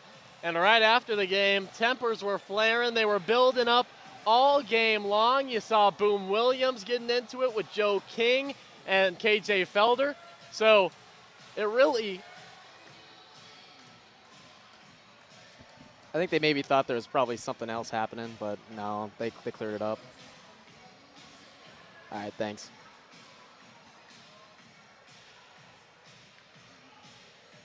At the end of it all, the final score, Duluth 47, Eau Claire 40. And the tensions were building up all game long. Riley Underwood alongside Daniel Zons. And we saw it right after the final buzzer sounded. I mean, tempers were flaring, pushing and shoving players, coaches even. I mean, everyone was getting into it. Boom Williams and Joe King, especially on Eau Claire side. KJ Felder was getting into it on the Duluth side. But, I mean, that was building up all game long. A lot of unsportsmanlike penalties. It was really, I mean, the fans were cheering them on. It was building up for quite some time. It's been a bit intense of a game, and there was a lot of passion out there on the field, a lot of talk, a lot of chatter between the players too. So you know this was brewing for a bit. It was just a matter of time, but it was a good thing they got it all cleared up. They got it done. They got it all cleared up very quickly. Great job by the security. Great job by not only the players but the coaches to just separate. And just like that, we're calm here again. But still, I mean, that passion. I mean, it translated out on the field. We had one of the best games I've seen in a while. 47-40 victory here by the Duluth Harbor Monsters. And Eau Claire Axemen, they kept it fighting along all the way to the end, even when it looked a little rough for them. Eau Claire almost completed the comeback, but just couldn't get enough stops on defense when they needed it. But they were really in it the whole time. Duluth Harbor Monsters, I mean, they just kept scoring. Every time Eau Claire looked like they would have something, Duluth would score right back. And it was a lot of back and forth and a lot of 2 steps forward, 1 step backward, especially with the penalties they had on the field too. And that also had to do with a lot of the talking that was going on the field as well. But a lot of great plays made by not only the quarterback play, but the running back play as well. That 1-2 punch. Williams in the backfield had that massive run to really seal up this game. But especially for the Axemen, they just could not find a way to get that offense back into it. And when they had a chance to, they lost it right at the goal line. Dan Williams was clutch at the end of the game for Duluth. And we will have a special guest joining us, the man of the hour, the player of the game for the Harbor Monsters, James Harden, the newcomer running back. He had 3 scores in the victory. The running game was big. Darius Morrison had a running touchdown. Jamal Couch had a running touchdown to go along with his receiving touchdown on the passing end of Javante Johnson, who came in for Hassan Brockman. But we're going to be joined by James Harden now, if he comes on over. Is looking over with the general manager, Steve Walters, who made the trip down from Minnesota. Let's get James over. Hey, James, let's get you over here for the pregame interview. We're live here on the Arena Game Day postgame show. Duck under there. Number 20. It's all yours. And we're right here. Yeah, we got Steve here. We got James, player of the game, 3 touchdowns in this one, your Duluth Harbor Monster debut. How'd you get it done today? Honestly, it's really start the coaches. The top start with Steve, start with the rest of the coaches and the O-line. So they really start everything. You know, I'm blessed and grateful, though, and the man upstairs. Definitely, and you guys hung on. Looked like Eau Claire was building a comeback there, but Duluth, you guys just kept piling it on offense, and the rushing attack especially was big. What were you doing, guys? What were you guys doing so well on the ground? Really, we was communicating. We kept saying about no be tired, man, put hats on hats, man, and just really finish, you know, because the game ain't over till the clock hit 0-0. So we kept going, kept believing each other, man. You know, positive vibes matter. It spreads, man. It's positive energy. We kept going, believing each other. We practiced hard. So, hey, hard work pays off, right? It sure did today. A 7-point victory for your team over the Axemen on their home turf. One thing, I mean, this is your first game after coming back. You played in St. Joe last year, Kansas City, for the Goats. This is your first game with the Harbor Monsters. What's the difference between those 2 teams, and what got you working so early in this one? Man, honestly, man, it was a battle when I came from St. Joseph. Well, with Kansas City Goats last year, but came with St. Joseph.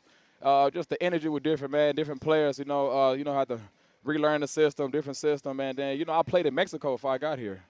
So it was really a journey, man, because I told myself, I'm like, man, I got to catch the Greyhound 40 hours. I said, I got to go out here, help my team, man, and just really compete and have fun. That's really the goal. A lot of us will be overthinking and stressing and thinking too deep. As football, have fun, work hard, man, it's going to pay off. What's for you won't miss you. So did you brush up on your Spanish at all while you were in Mexico? Oh, man, poquito. Hold on. Yo estoy aprendiendo español. There you go. There you go. He's learning a little Spanish. I like that. Congratulations, James. Congrats on the win. Good luck in the future. Yes, sir. Thank you. Stay tuned. All type of hours. All type of hours. Appreciate you, James. Good player of the game performance from you today. Yes, 3 sir. touchdowns in the win. Duluth takes the win 47-40. Thank you for tuning in to the Arena Game Day post-game show. Harbor Monsters 47, Axemen 40. Have a blessed night.